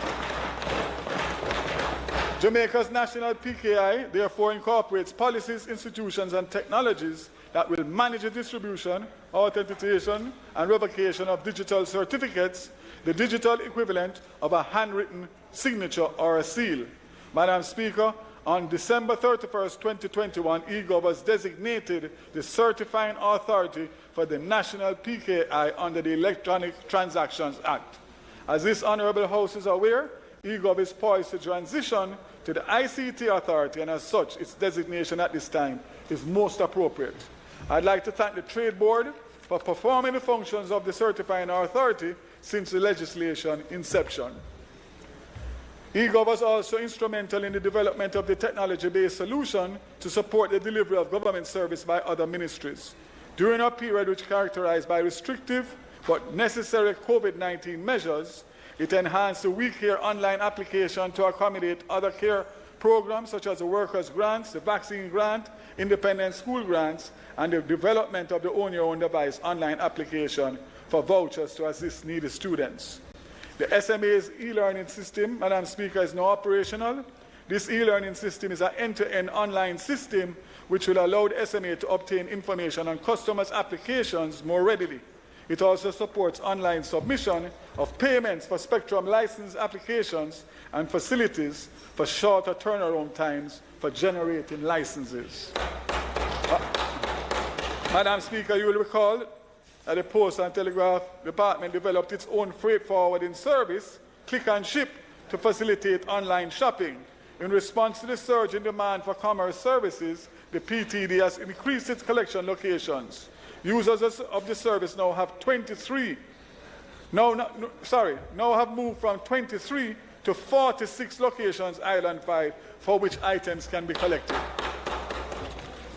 Again, Madam Speaker, in the interest of time, I would encourage my colleagues to look at the 2022-23 technology outlook, which I will just run through briefly since I'm at the end. Madam Speaker, in this financial year, the ministry will aggressively pursue the following. Data protection, finalize instructions for data protection regulations by September 22.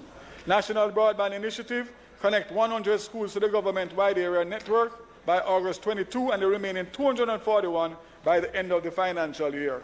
Complete the connection for parish courts and municipal corporations to the government's network via fiber during the financial year. Accelerate the development of a national broadband and complete the due diligence and commence the procurement process regarding the national broadband network by the end of the financial year. Providing universal access to internet services will complete all 189 community hotspots by May 31st, 2022, establish 6 new public Wi-Fi hotspots by March 31st, 2023. Access to technology technological devices, continue the procurement and distribution of the technological devices under the table in school rollout project, and continued support to the Ministry of Education initiatives such as the implementation of the school management system, learning management system, and technology education and literacy in school programs. And last but not least, advance the implementation of the GovNet infrastructure through the build-out of the fiber network in the KMA, build-out of the network core, the laying of the fiber cables across the KMA, and connecting 50 entities onto the network. Madam, in closing, as I bring this sectoral presentation to a close, I wish to reiterate that this ministry is committed to advancing all areas under its purview. Madam Speaker, as each period brings its own challenges, we are committed to stay the course as Jamaica must become a digital society, and technology and innovation must reshape Jamaica and its people. Madam Speaker, science must confront our many health and environmental challenges, and energy must fuel our growth and development through efficiency, diversification, and alternative sources. Madam Speaker, my ministry that I have the honor to lead is committed to building our Jamaica through the creation of an enduring legacy in science, energy, and technology. I thank you very much.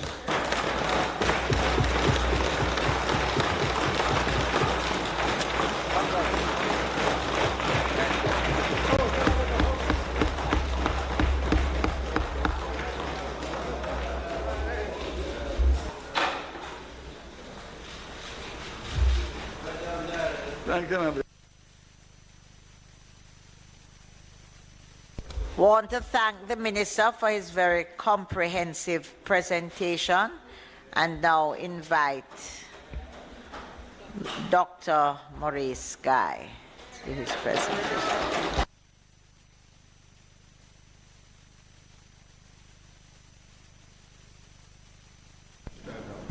Madam Speaker, Go back to sleep. might I be permitted to speak from a seat other than my own, Madam Speaker? Thank you, Madam Speaker. Madam Speaker, I want to thank the Almighty for strength and fortitude to serve the people of Jamaica, and in particular, the people of Central St. Mary, who have insisted on my representation for 5 consecutive terms. I also want to express my gratitude to him for guiding me in this capacity as opposition spokesman on health and wellness in service to the people of Jamaica. To my family, my wife Nadine, our children, Kimberly, who is here, and Maurice,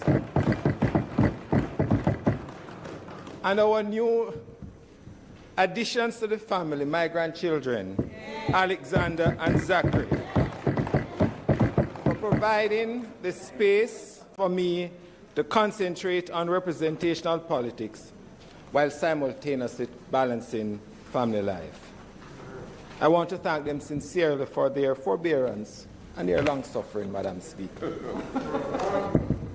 To the constituents of Central St. Mary, both voters and non-voters, PNP and JLP, and those without political affiliations, I pledge to continue giving them my best in advocating for a better standard of living and protection of your rights and freedoms. To my councillors and caretaker candidates, divisional chairperson, the constituency executive members, and all worker volunteers in Central St. Mary, I thank you for the continued faith and support you have given me. I want to thank the party leader, Mark Golding, for his continued confidence in me as opposition spokesman on health and wellness. I extend special thanks to members of my task force who have given me advice and recommendations over the period and have assisted me today in making this presentation. I want to acknowledge Jesse James Clark, who is my junior spokesman on health and wellness, who is in the gallery.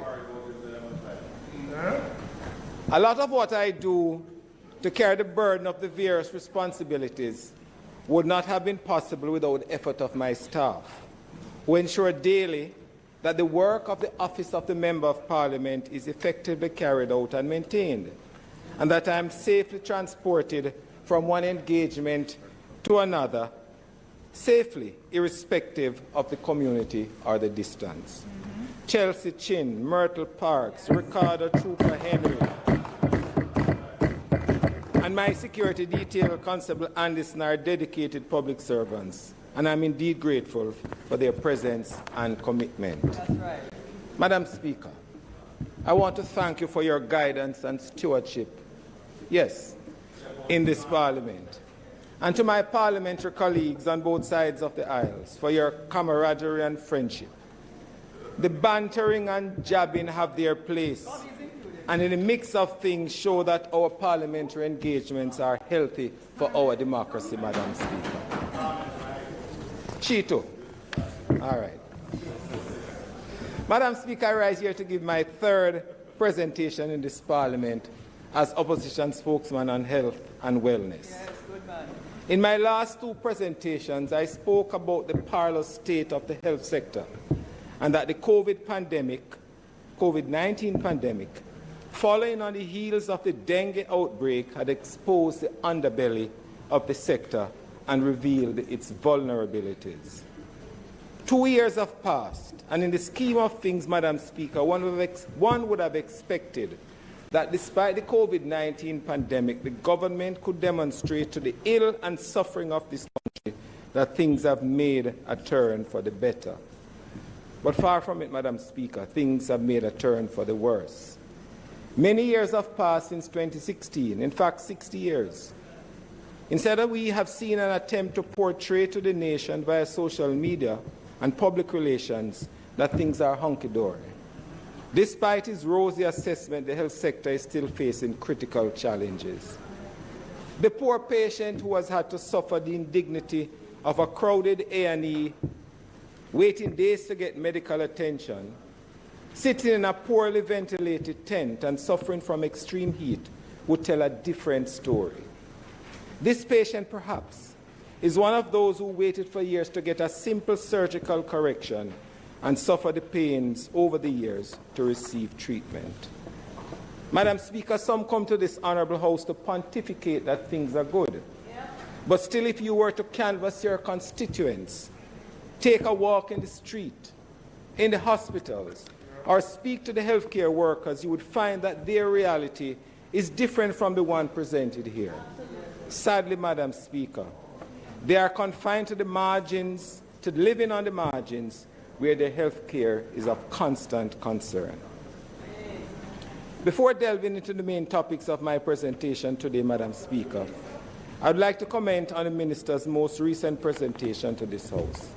First, I want to congratulate him on a very good presentation.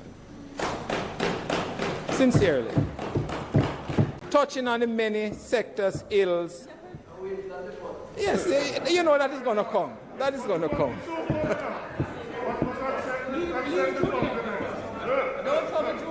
Touching on many of the sector's ills and revealing big plans for improving the sector. Madam Speaker, I'm happy that the Minister has dusted off the UWI medical faculty's plans discussed from as early as 2013 for the expansion of the University Hospital for West Indies with the construction of a 6-story wing, and has now decided to run with it as a practical solution to the issues facing the entity and, by extension, the health sector. Indeed, Madam Speaker, this seminal teaching institution needs this expansion to create more clinical places for students and care for patients. The exposure on NCDs, the connection with our diet, and the consequences of our lifestyles on morbidity should crave and have craved our attention as a nation. Madam Speaker, the increased spending by the National Health Fund on drugs for the treatment of hypertension from $940 million to $120 billion is real, but is not as real as was suggested by the Minister last week, and I'll explain. Minister failed to mention in his presentation that the spending is just around the same amount that was spent in 2014-15, having regard to the exchange rate, which is about $8 million US, suggesting that possibly what we have been presented is an underestimation of the gravity of the problem. We know that the NHF procures all drugs for hypertensive treatment from overseas, suggesting that with the genuine increase in this lifestyle disease, which we know to be true, the spending ought to be much more, and therefore begs the question as to whether the health authorities are not capturing all the persons, and there are many persons outside the system who are not captured by this data. The announcement of the expansion of the Spanish Town Hospital, among other institutional expansion and new construction, was also welcome, Madam Speaker. But here's a but, Minister. I remain puzzled, and I cannot fathom in all honesty why the minister could have caused his ministry to spend so much money on his extensive and expansive visuals in the Parliament, costing hundreds of thousands of dollars, when on the very day of his presentation, the medical record staff at KPH were restive over issues related to conditions of work. By the time he began his presentation, the workers were already talking to the media about the poor working conditions, non-functioning air conditioners, and yes, Madam Speaker, unavailability of printer ink to print patients' medical records or make copies of some medical documents. Madam Speaker, something like a printer ink costing between $10,000 to $20,000, depending on the type of printer ink. Additionally, 2 days later, elective surgeries had to be postponed at Cornwall Regional because of the inadequacy of linen.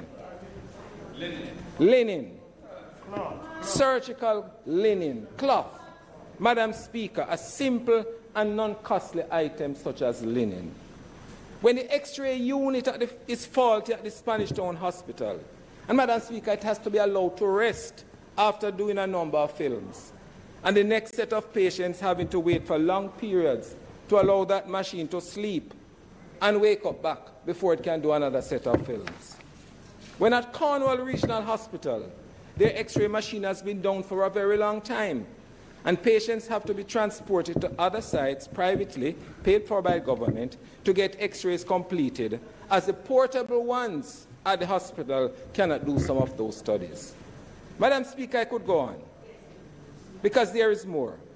However, I pause to ask the question.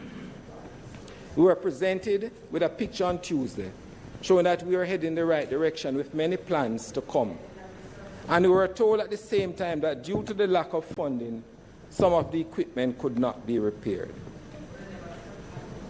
Oh, Jesus. Priority, Madam Speaker, is it about PR or is it about patient care? But what of the present? And what of the now of those patients who cannot wait on the expansion schedules to be completed? What will happen to those patients already waiting on this expansion schedule in 1, 2, or 3 years, or to the much-touted legacy projects which will take even much more time to be completed? Madam Speaker, there are many low-hanging fruits that, if attended to, can result in better health care delivery to the people of Jamaica. The minister mentioned the need for people to get their regular checkups. I agree with him there. He emphasized the need for prevention and articulated a preventative care program. Again, I agree with him on spotlighting the preventative care. But however, do you know, Madam Speaker, that the vast majority of health centers and public health care institutions in this country have no facilities for the client to walk in for a checkup? The clinics held at their respective health centers are either clinics for non-communicable diseases such as hypertension, diabetes, cardiovascular disease, or pediatric clinics, immunization days, or of those sorts. Therefore, when the minister announced that people should go and get their yearly checkups, could he remind the nation and the people listening where they can get those services in the public health sector as part of the preventative care? Let us take another example.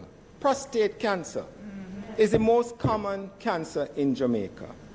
It is the cancer that causes the greatest number of deaths among Jamaicans. Still, there's no facility for screening the clients who come in and want to be screened by doing the digital rectal examination and the PSA blood test at the local public facilities.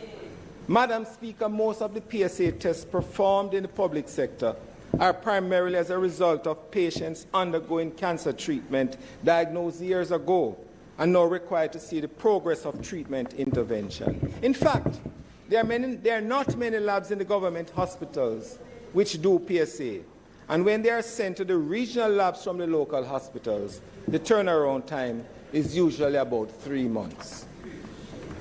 Madam Speaker, to his credit, the minister's tabled a document that speaks to primary health care reform 2021 to 2030, where he mentioned the need to establish these types of preventative programs. However, my challenge is what guarantees do we have that this will be done? Many reviews of the primary health care sector have been conducted, such as the 1998 Primary Care Perspective, 1978 Primary Care Perspective, the 2004 Goff-McCarthy Review, and now the new primary health care model. And if one is to go back to 2004, Madam Speaker, to that review, we would discover that not that many of the recommendations have not yet been implemented. Madam Speaker, we're a country of reviews and no implementation. Regarding the reviews, where is the study of the regional health authorities done in 2007 to 2008? What has happened to those recommendations, and when will these be acted upon? What also of the task force review commissioned by then Minister Rudyard Spencer?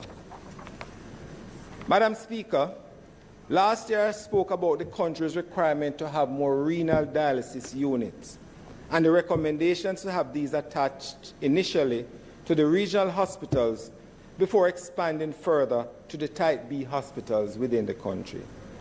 Minister, many thousands of renal failure patients are being condemned to an early death because they cannot afford dialysis in the private sector. With the rising prices of medical sundries, and as we have seen recently, one should shudder to think of the cost it will attract to do dialysis at a private institution at today's market rate. It is well and good that we speak of the absolute need to prevent these from occurring by the various public health measures advocated last year, the year before, and even in the presentation recently. But we are speaking of the now, Madam Speaker. Unfortunately, no amount of corrective treatment will help those sufferers except renal dialysis. Last year, I highlighted this pressing concern and presented data on patients awaiting treatment. A 4-year wait at KPH and a 2-year wait at University Hospital of the West Indies. The waiting time has not decreased in 2022, Madam Speaker. It might be worse. Against this background, the suggestion is being made, Minister, to include renal dialysis in the public-private partnerships for healthcare delivery, dubbed Enhanced Healthcare Delivery Project, which currently is for diagnostic radiology services. We are making that call so that the many suffering patients out there will be able to get this critical care, as there was no mention of dialysis in the Minister's presentation. Madam Speaker, Cornwall Regional Hospital, stepping a little ahead of myself, Minister.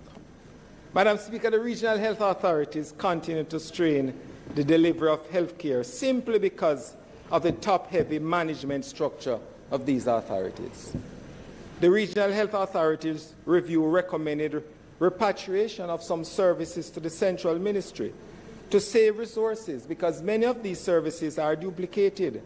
Freed up funds could be used on actual patient care and or employ more staff. Further, Madam Speaker, it is high time that the Ministry of Health and Wellness removes the operation of laboratories and X-rays from the control of the regional health authorities, and I'll explain why. and implement a centralized control by the ministry. Too often when there is a breakdown, the country is reminded that it is the regional health authorities' concern, and which is invariably due to a funding shortage. If we made the change, Madam Speaker, the ministry could not then act as an innocent bystander in the scheme of things. But more importantly, if there was centralized control with a direct officer responsible and with the support of the centralized monitoring and repair unit, more facilities could be up and running and less downtime, as the operations and maintenance could be computerized with proper schedules.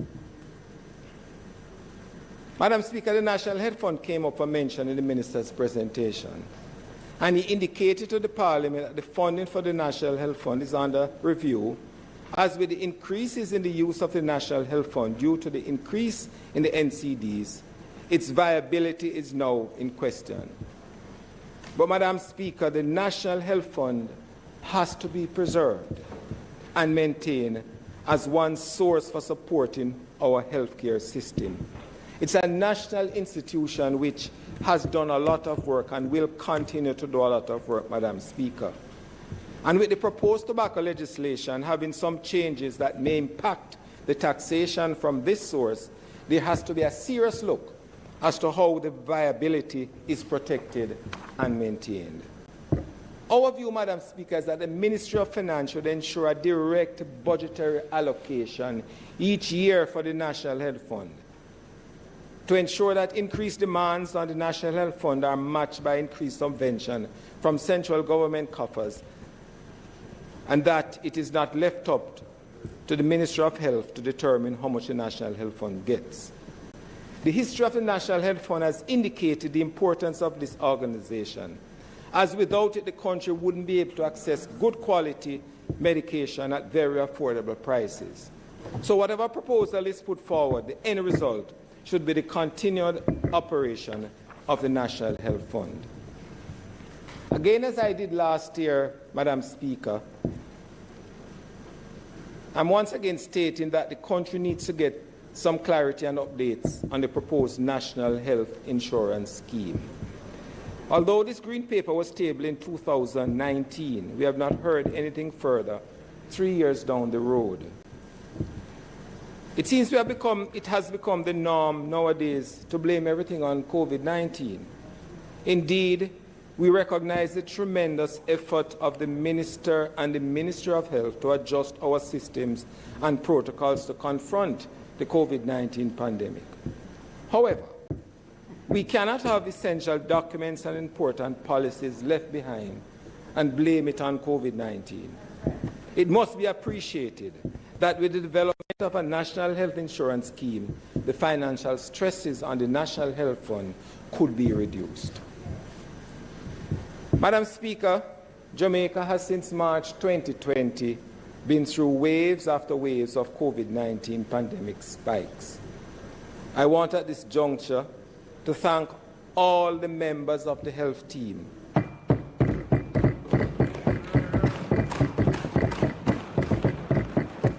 all the members of the health team, including those at the Ministry of Health, from the Minister down to the nurses, the doctors, the porters, everybody in the ministers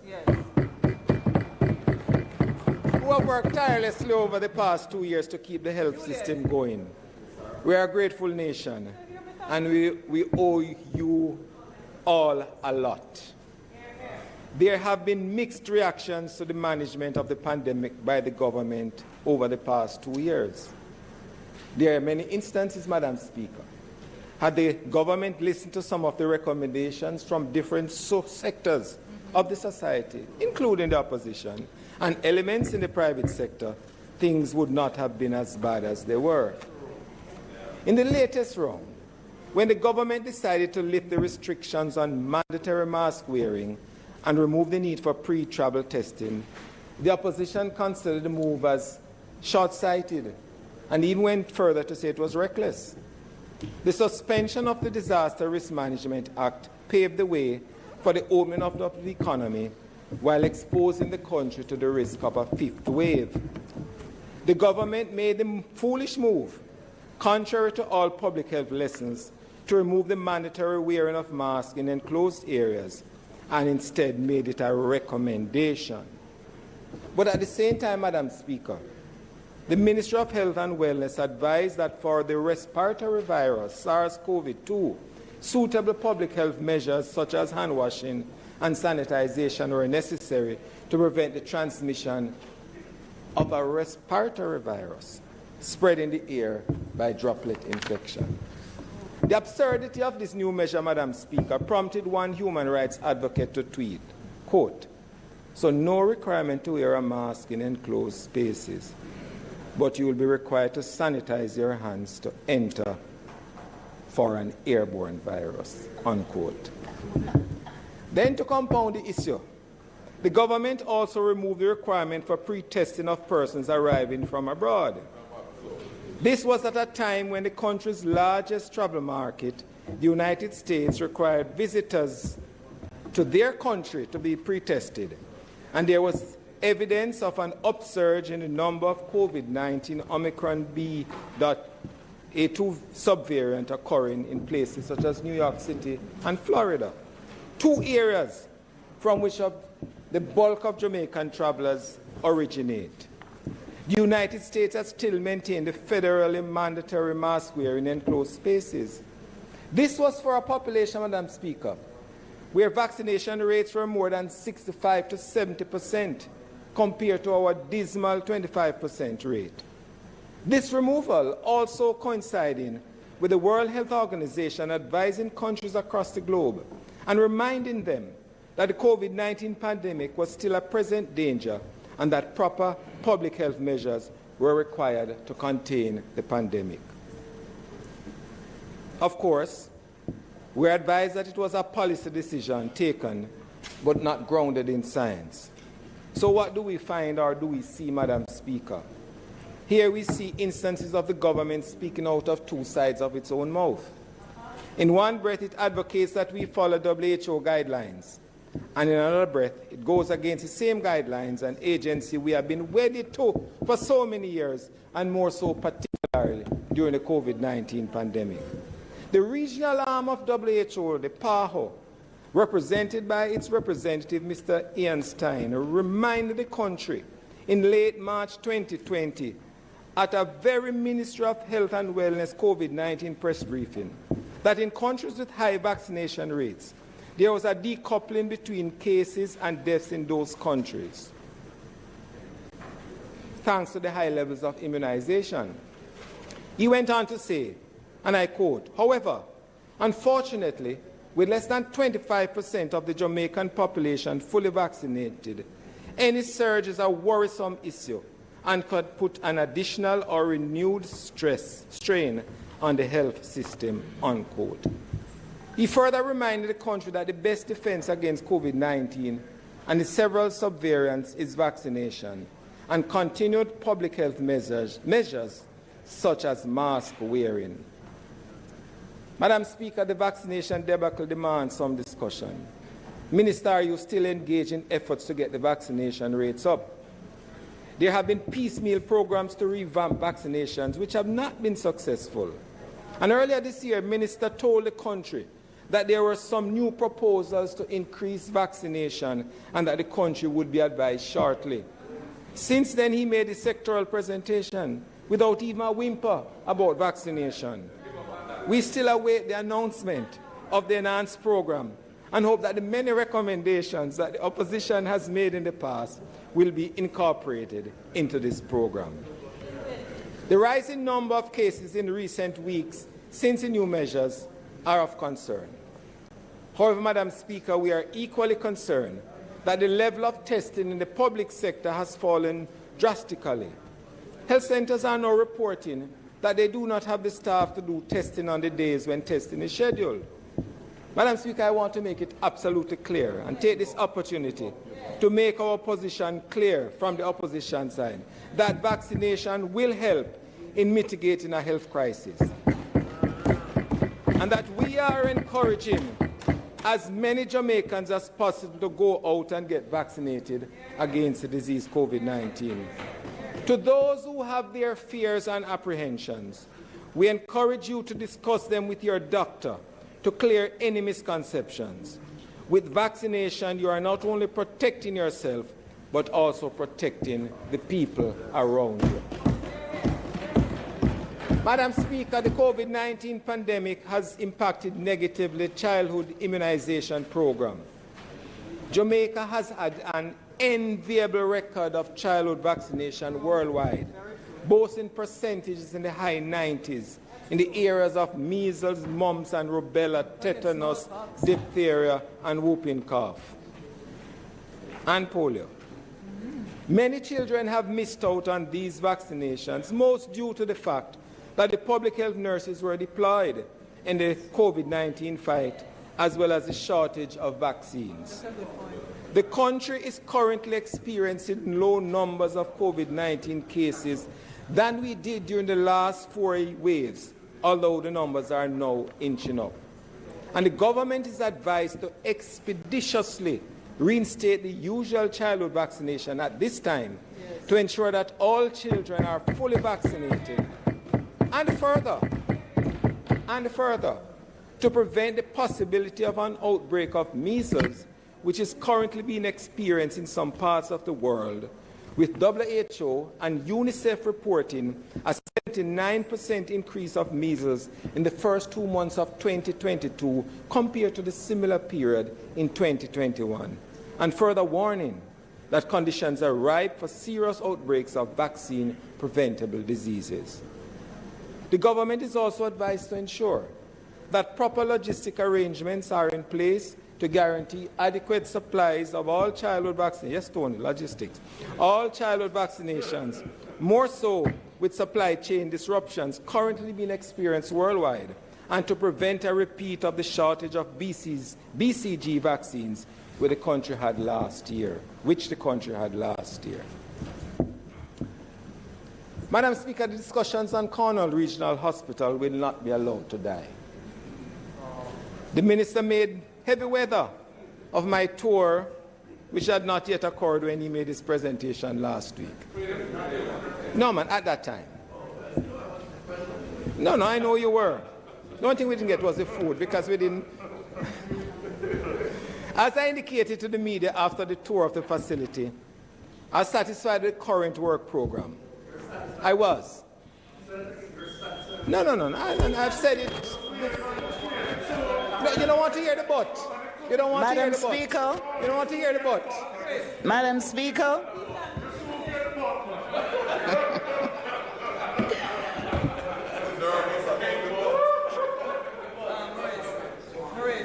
How much? Madam Speaker, I now ask that the standing orders be suspended to enable the member an additional 15 minutes to complete his presentation, notwithstanding, Madam Speaker, the time limit on speeches. He said he needed 10. I'm asking for an additional 15. Thank you, Madam Speaker. The question before the House is, and I'm going to use my position as the chair to allow the member sufficient time to complete.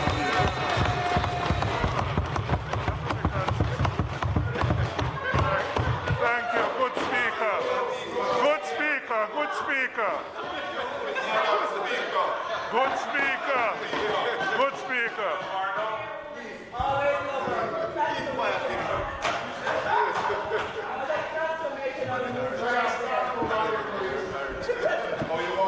I'm going to start over now. I'm going to start over this one. All of the boss. Chris, I'm coming to you now. I'm coming to you now. Madam Speaker, I thank you. I thank you very much, Madam Speaker, and I thank the members. And as referring back to my presentation, where I want to thank you for your guidance and stewardship, Madam Speaker. As I indicated, and to repeat for the purpose of the Minister, after the tour, I was satisfied with the current work, and I expressed it then. But I am expressing my disappointment as well with the delay in getting there where we are now. However, we would have nearer completion if we had followed industry advice from the beginning regarding a work and implementation plan for a project of this magnitude. We are now hearing that barring any major challenge, the hospital will be ready by December 2024. A total of 8 years for complete restoration from 2016. And that, Madam Speaker, is a minimum time. Madam Speaker, it pains my heart, because while we wait for another 31 months, the people of Montego Bay and all of Western Jamaica, including Trelawney, will continue to suffer the indignity of an overcrowded A&E waiting area and be subjected to reduced clinical and medical care. This situation places an additional burden and stress on the staff, who are becoming increasingly frustrated and indifferent to the surroundings. In conversation with a consultant doctor, and I must add, not on the day I went to tour, but he works at Cornwall Regional Hospital, he expressed these words, and I quote, "The desecration of the place has led to apathy among the staff and has contributed to the exodus of good staff from Cornwall Regional Hospital," unquote. The A&E department is under stress. Can you believe, Madam Speaker, that this Taipei hospital has only one consultant A&E physician? One consultant A&E physician with such an operation, when such an operation would call for about 5 or 6 consultants in this one area alone, Madam Speaker. These examples, Madam Speaker, support the concern we have always had regarding a Taipei hospital like Cornwall Regional with disjointed service. On the budget side, the Minister has maintained the cost to rehabilitate the Cornwall Regional Hospital is still around 5.3 billion, and rubbish my suggestion that it will double that amount. But time will tell, Minister. Time. Madam Speaker, the staff problem in the public facilities remain a significant challenge for the country. The high attrition rate of nurses from the hospital as a result of recruitment from abroad has left the operations of these hospitals in serious jeopardy.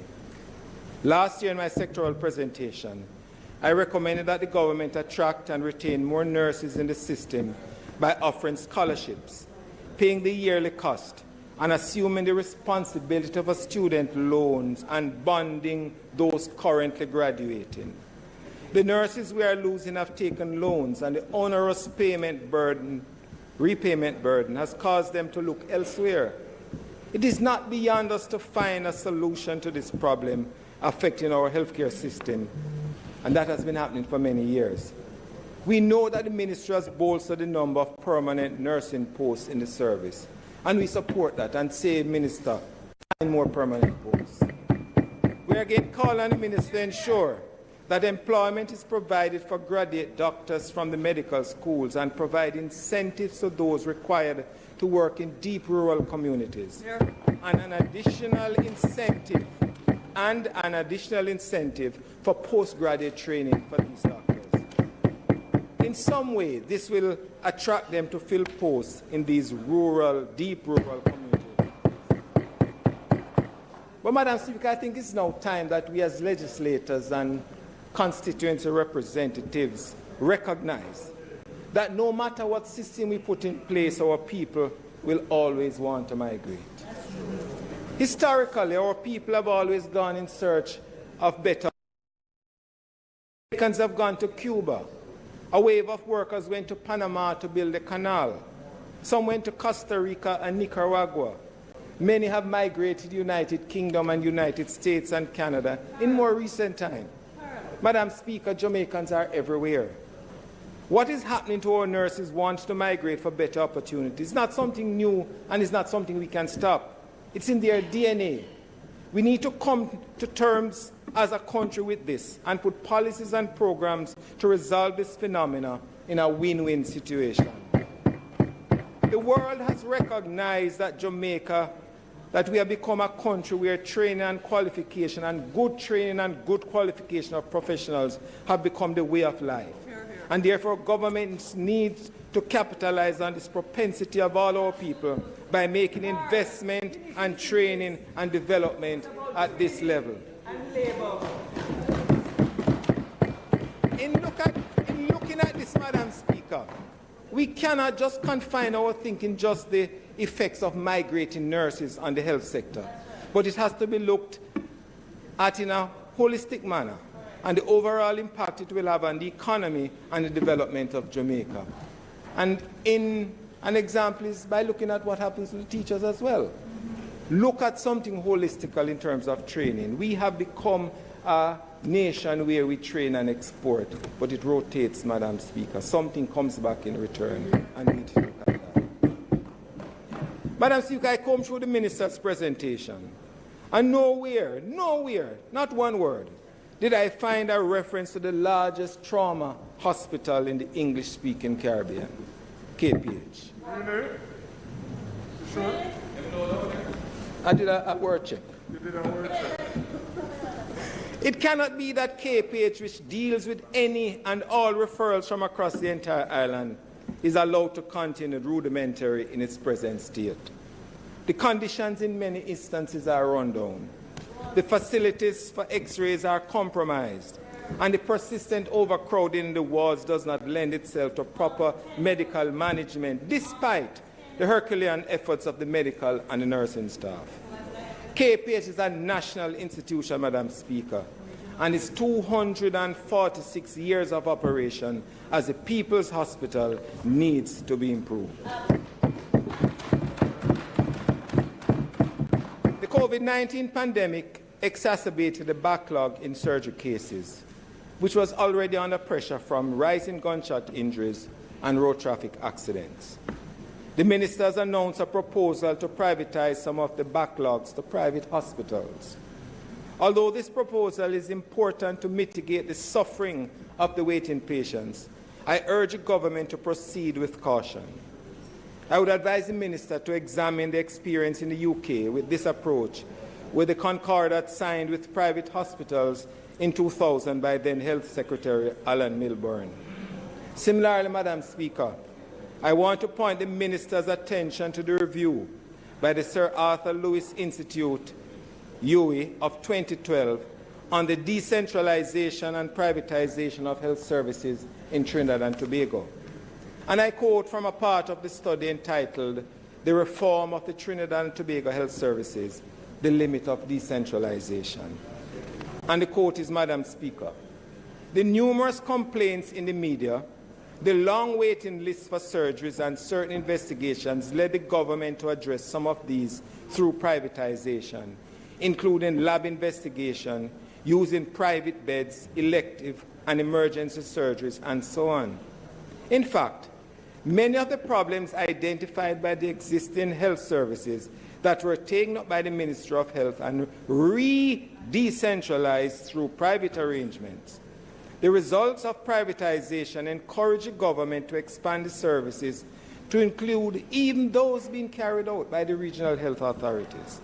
The government's focus on improving the regional health authorities was diverted to the privatized service, weakening the main healthcare provider, which are the regional health authorities. Resources were therefore used to fund the initiative, which demotivated staff, siphoned off resources from basic health care, and stagnated or stifled the capacity and growth in the regional health authorities." Unquote. Madam Speaker, these two studies should point us in the proper direction regarding the handling of the whole process of privatization of these services. And there are some questions that need answers. What will be the cost? How many entities will be utilized? Who is to carry on follow-up care? And where is this to be done? At the private institution or back at the public institution? Will the public hospitals be radically upgraded in infrastructure and personnel at the same time as these millions are being spent privately? How will the cases be selected and managed, and by whom, clinically and administratively? What of complications, acute or delayed as a consequence of the surgery? And what of medical legal issues? These are just a few questions that need to be addressed before entering such an agreement, Madam Speaker. But you know, Minister, it was almost interesting and amusing to see your Instagram post on your visit to Port Antonio Hospital on Sunday morning. And he commented in the post, and I quote, hashtag, no backlog of surgeries. And he's correct. Perfectly correct. However, his technocrat should have advised him that the hospital has been without a surgeon for some time. So there was no booking for surgery cases. Furthermore, most cases for elective surgeries were sent to an Ottawa hospital. Therefore, no cases, no backlog. Nothing wrong with that, Madam Speaker, but it must be correct. Madam Speaker. Madam Speaker. You know what you said? It wasn't me. I know, but I had to. Madam Speaker, Julian, there's no doubt that we have suffered major setbacks because of the presence of the COVID-19 pandemic. Today, however, we are in a very different place from 2 years ago, when we were collectively forced into lockdowns and our interaction and relationship with family, friends, loved ones, neighbors, and communities severely curtailed. Despite the overall evidence of the benefit of vaccination, only 25% of our population are nearly fully vaccinated. We on this side will continue to urge our fellow citizens to take the vaccine. Madam Speaker, we're not expected to emerge from these dark years reveling in the sounds of a ticker tape parade. On the contrary, Madam Speaker, the pandemic has revealed the underbelly of our health system and forced us to accept that our people are exposed to significant vulnerabilities. The government, through the ministers, portrayed a good picture, but the sector continues to face critical challenges affecting our capacity to deliver quality and affordable health to the vast majority of our people, especially those marginalized by social and economic circumstances. Today, I try to point out just a few to bring our attention to the plethora of deficits affecting the sector, requiring urgent attention. And I sincerely hope that those with the responsibility to act, to change the circumstances of our people in any small way, will be moved into action. I urge the Minister to deal with the working conditions and the state of our equipment in these institutions. In many of our critical facilities, important equipment is in need of repair. Our healthcare staff are constantly in a state of restiveness because too many issues remain unresolved, such as the high attrition rate and the burden of carrying student loan. Madam Speaker, our interests lie with the well-being and health of the Jamaican people. Failing them would not be in character with our constitutional role as an opposition, to hold the government of the day accountable, and to ensure that our responsibility in upholding the best interests of the people of Jamaica is kept. We will not back down from that responsibility, Madam Speaker.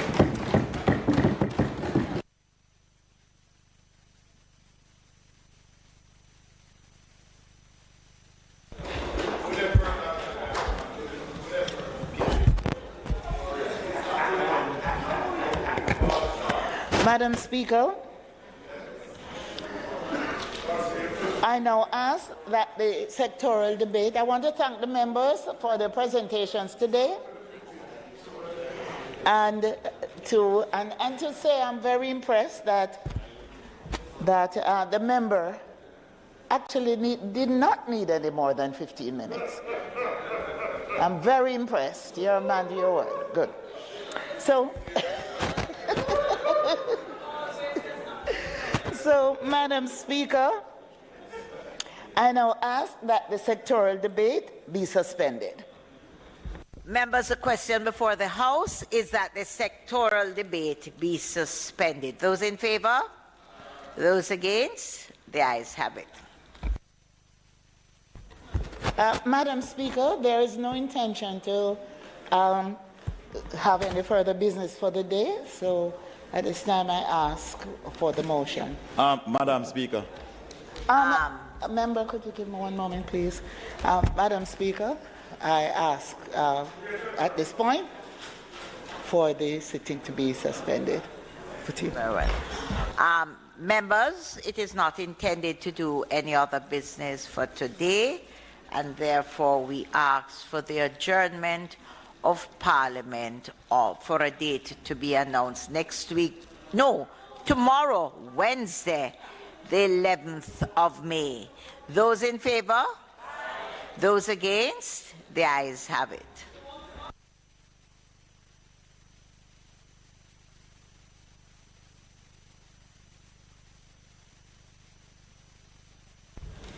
On the motion for adjournment, Madam Speaker, as prompted by the member from St. Mary Western, rightfully so.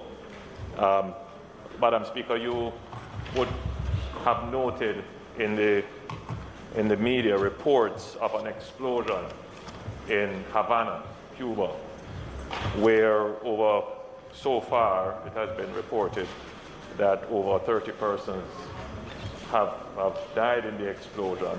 Apparently, a gas leak, it has been said, and several persons have been injured. I have expressed our deep sympathies to the government and people of Cuba, and we want that to be recorded in our Parliament. And I invite other members who would so wish to do so to do. The member from St. Mary Western, having prompted, Madam Speaker, I would yield to his expression.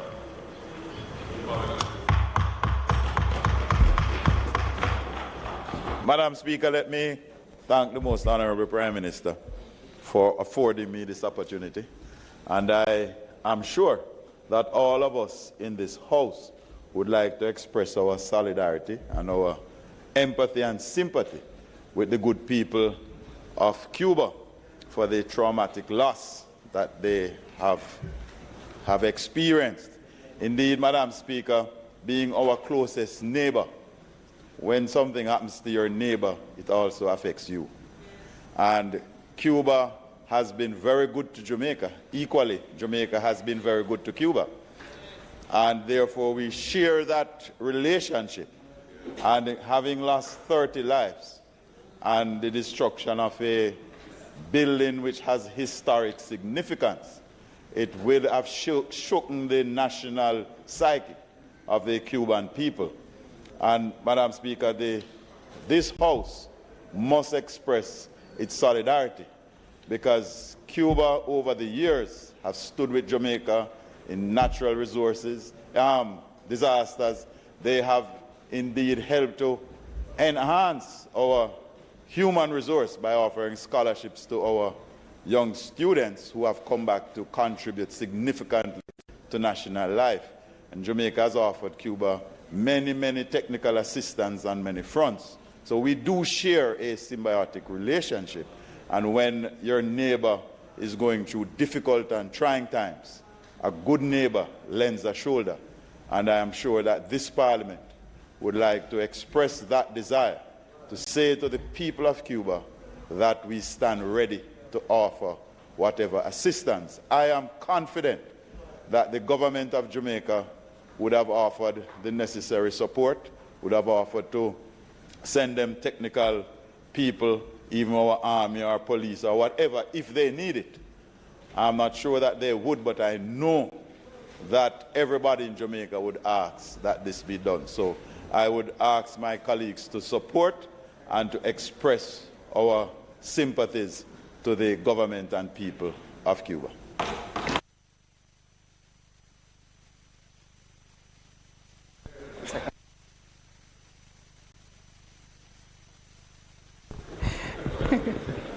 Madam Speaker, I rise on behalf of the opposition to express our deep solidarity with the people of Cuba and the government of Cuba.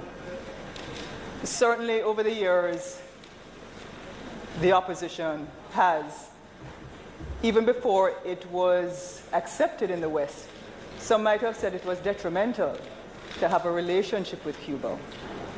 But in the 1970s, the government of the day, under the Most Honorable Michael Manley, established that relationship. As a result of that, we have shared not only meaningful relationships in terms of healthcare. Cuba provides doctors and nurses to our country, but we've also shared extremely good relationships in terms of our educational sector. Cuba has built our schools, several of them. They've given us a sports facility. And there has been no time when the government of Jamaica and the people of Jamaica have called on Cuba that they have not responded. They've given us medication. And even when we don't call on Cuba, the graciousness, the magnanimity of this country has always been kind. Even when under their own circumstances of hardship, they have not had the means for their own people to give to other countries. But their value system has given worldwide service to so many countries that find themselves in an unfortunate situation. When we saw the explosion, for us it broke our hearts, because not only is this country coming out of a very, very untenable situation and a special period as a result of COVID, and we saw what was happening there. But for it to now get back on its feet and this kind of situation to happen, and we saw where the president of Cuba came out and made declarative statements about what it was not. And we stand with the people of Cuba. And I want to thank my colleague and my friend from that side, from St. Mary, for raising this very important issue in the House. And why is it an important issue? It is important because our region is seeing some degrees of upheavals, whether it is in this kind of catastrophe in Cuba. We're also having some kind of political upheavals in some of the smaller countries in our region. And as a nation that other countries look to for support and for guidance, it is important that our parliament signals how we relate to these instances. And I want to use this opportunity as well to say to the United States of America, it is time to lift the embargo off of this country.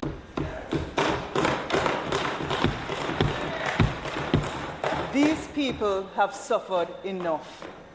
It is time, when the world is seeking to move away from confrontation and to more reconciliatory efforts to build their people, that these kinds of sanctions on a country that has only helped other people in the world is unconscionable. It is hostile. And you can't suggest human rights for some and not for all. And Madam Speaker, I feel very passionate about it. This side feels very passionate about it. And indeed, I want to commend the Parliament and this government, because when we do go to the United Nations to vote, we vote to lift that embargo. And I want to make sure that this Parliament registers that with our statement. Prime Minister, I trust certainly that yourself and the Leader of the Opposition will continue to make our good voices heard to the people of Cuba. And if there's anything that we can do to assist in helping them at this time, whether it is through food, whether it is through services, that we assist in technical efforts and also in kind, because there has been significant reciprocity over the years between that nation and ours. And I just want to say to the people of Cuba, stand tall, stay resolute. Jamaica is always here to have your back. Thank you.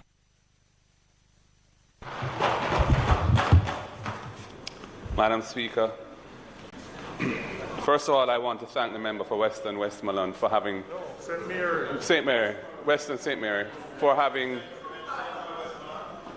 I said Western, for having brought this up today and for providing us with an opportunity to register as a parliament our sympathies with those who have been badly impacted by this explosion. The issue of the revival of the tourism industry in Cuba is a live, difficult issue for them coming out of COVID, and for this to have happened is a tragedy.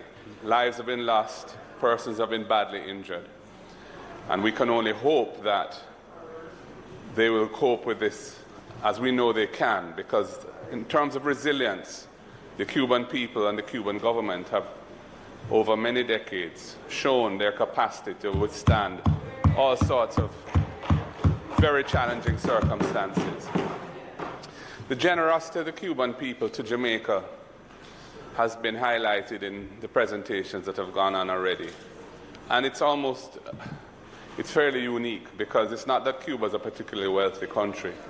They are not, but they have done so much for us in the areas of sports education, secondary school education, health care, training and teaching tertiary level students. And not just since yesterday, that has been going on for many, many years. And the ties between Jamaica and Cuba, of course, go back to the 1800s, when the likes of Garvey Maceo were in Jamaica and went on to become great leaders and liberators in Cuba. There has been a common position across the aisle on the issue of the ending of the embargo, the U.S. embargo on Cuba. And it has been raised again today that we wish to reaffirm our commitment to the cause of the normalization of relations between the United States and Cuba, and in particular, the removal of the embargo. We hope that Jamaica will do what is necessary to encourage, in the upcoming Summit of the Americas, that Cuba will be extended an invitation to attend, as will the government of the Bolivarian Republic of Venezuela. It is just right that if the Americas are meeting, all should be invited, and we don't believe in this differentiation of treatment. But the issue before us is one of sympathy and solidarity for the people and the government of Cuba. And Prime Minister, I saw your Instagram post, and I'm glad that you were able to do that. And again, the man from Western St. Mary, big up and thank you for having raised that today. And I must also say that our spokesperson for Foreign Affairs and Foreign Trade delivered a lovely presentation, extempore presentation on this topic, and I thank her for her eloquence today. Thank you, Madam Speaker.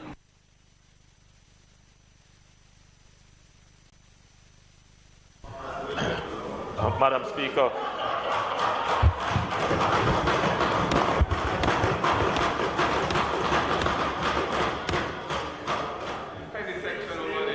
Madam Speaker, I would therefore then ask that this Parliament record the sympathies of the members, both those who have spoken, and we take it to be on behalf of all members of the Parliament, and have those sentiments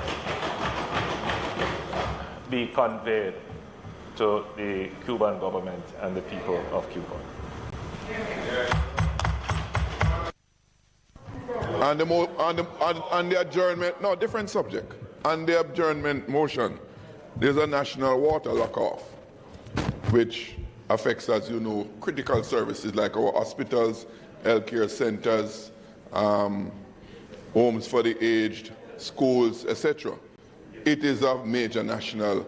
I wonder if the Prime Minister or the Pertinent Minister would give an update as to where that matter is, if it has been resolved. Before I came into this House, I never heard of it being resolved.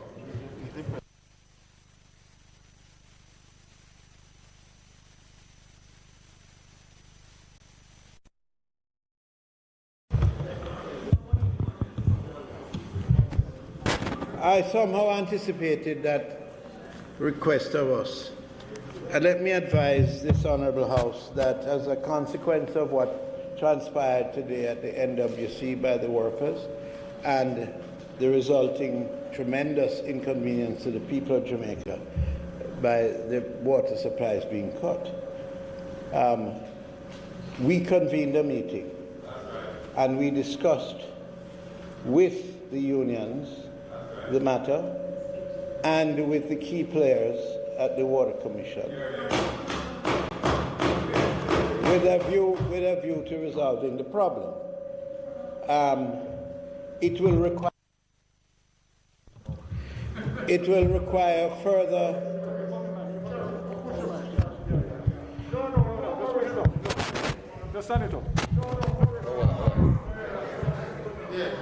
It will require further consultation because there are still differences that will have to be resolved.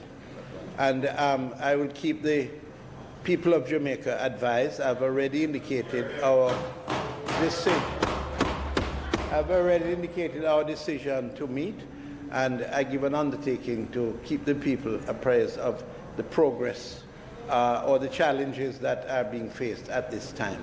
But I sympathize wholeheartedly with the persons who are denied water supply, of course, naturally, and we'll do everything in our power to try to resolve the issue. And our contribution from the Ministry of Labour and Social Security. It has implications for the Ministry of Finance, and as soon as we are able to put a position together that is acceptable, I'll advise this Honourable House and the people of Jamaica. So, thank you much, Minister, for that update. Am I to understand that the lock-off continues until those further discussions are had, or is it some interim arrangement pending the resolution of the issues for which you spoke? The fact of the matter is that this could not be continued on a protracted basis, and I'm very pleased to advise that in great part, a great degree, water has been restored.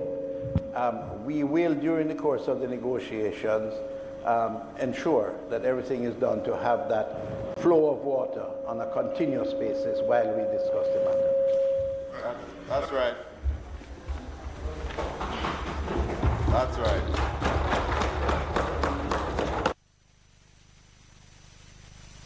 Members, the final question for us as members this evening is that the House do adjourn until tomorrow, the 11th of May at 2 p.m. sharp. Those in favor? Those against? The ayes have it. This House is now adjourned.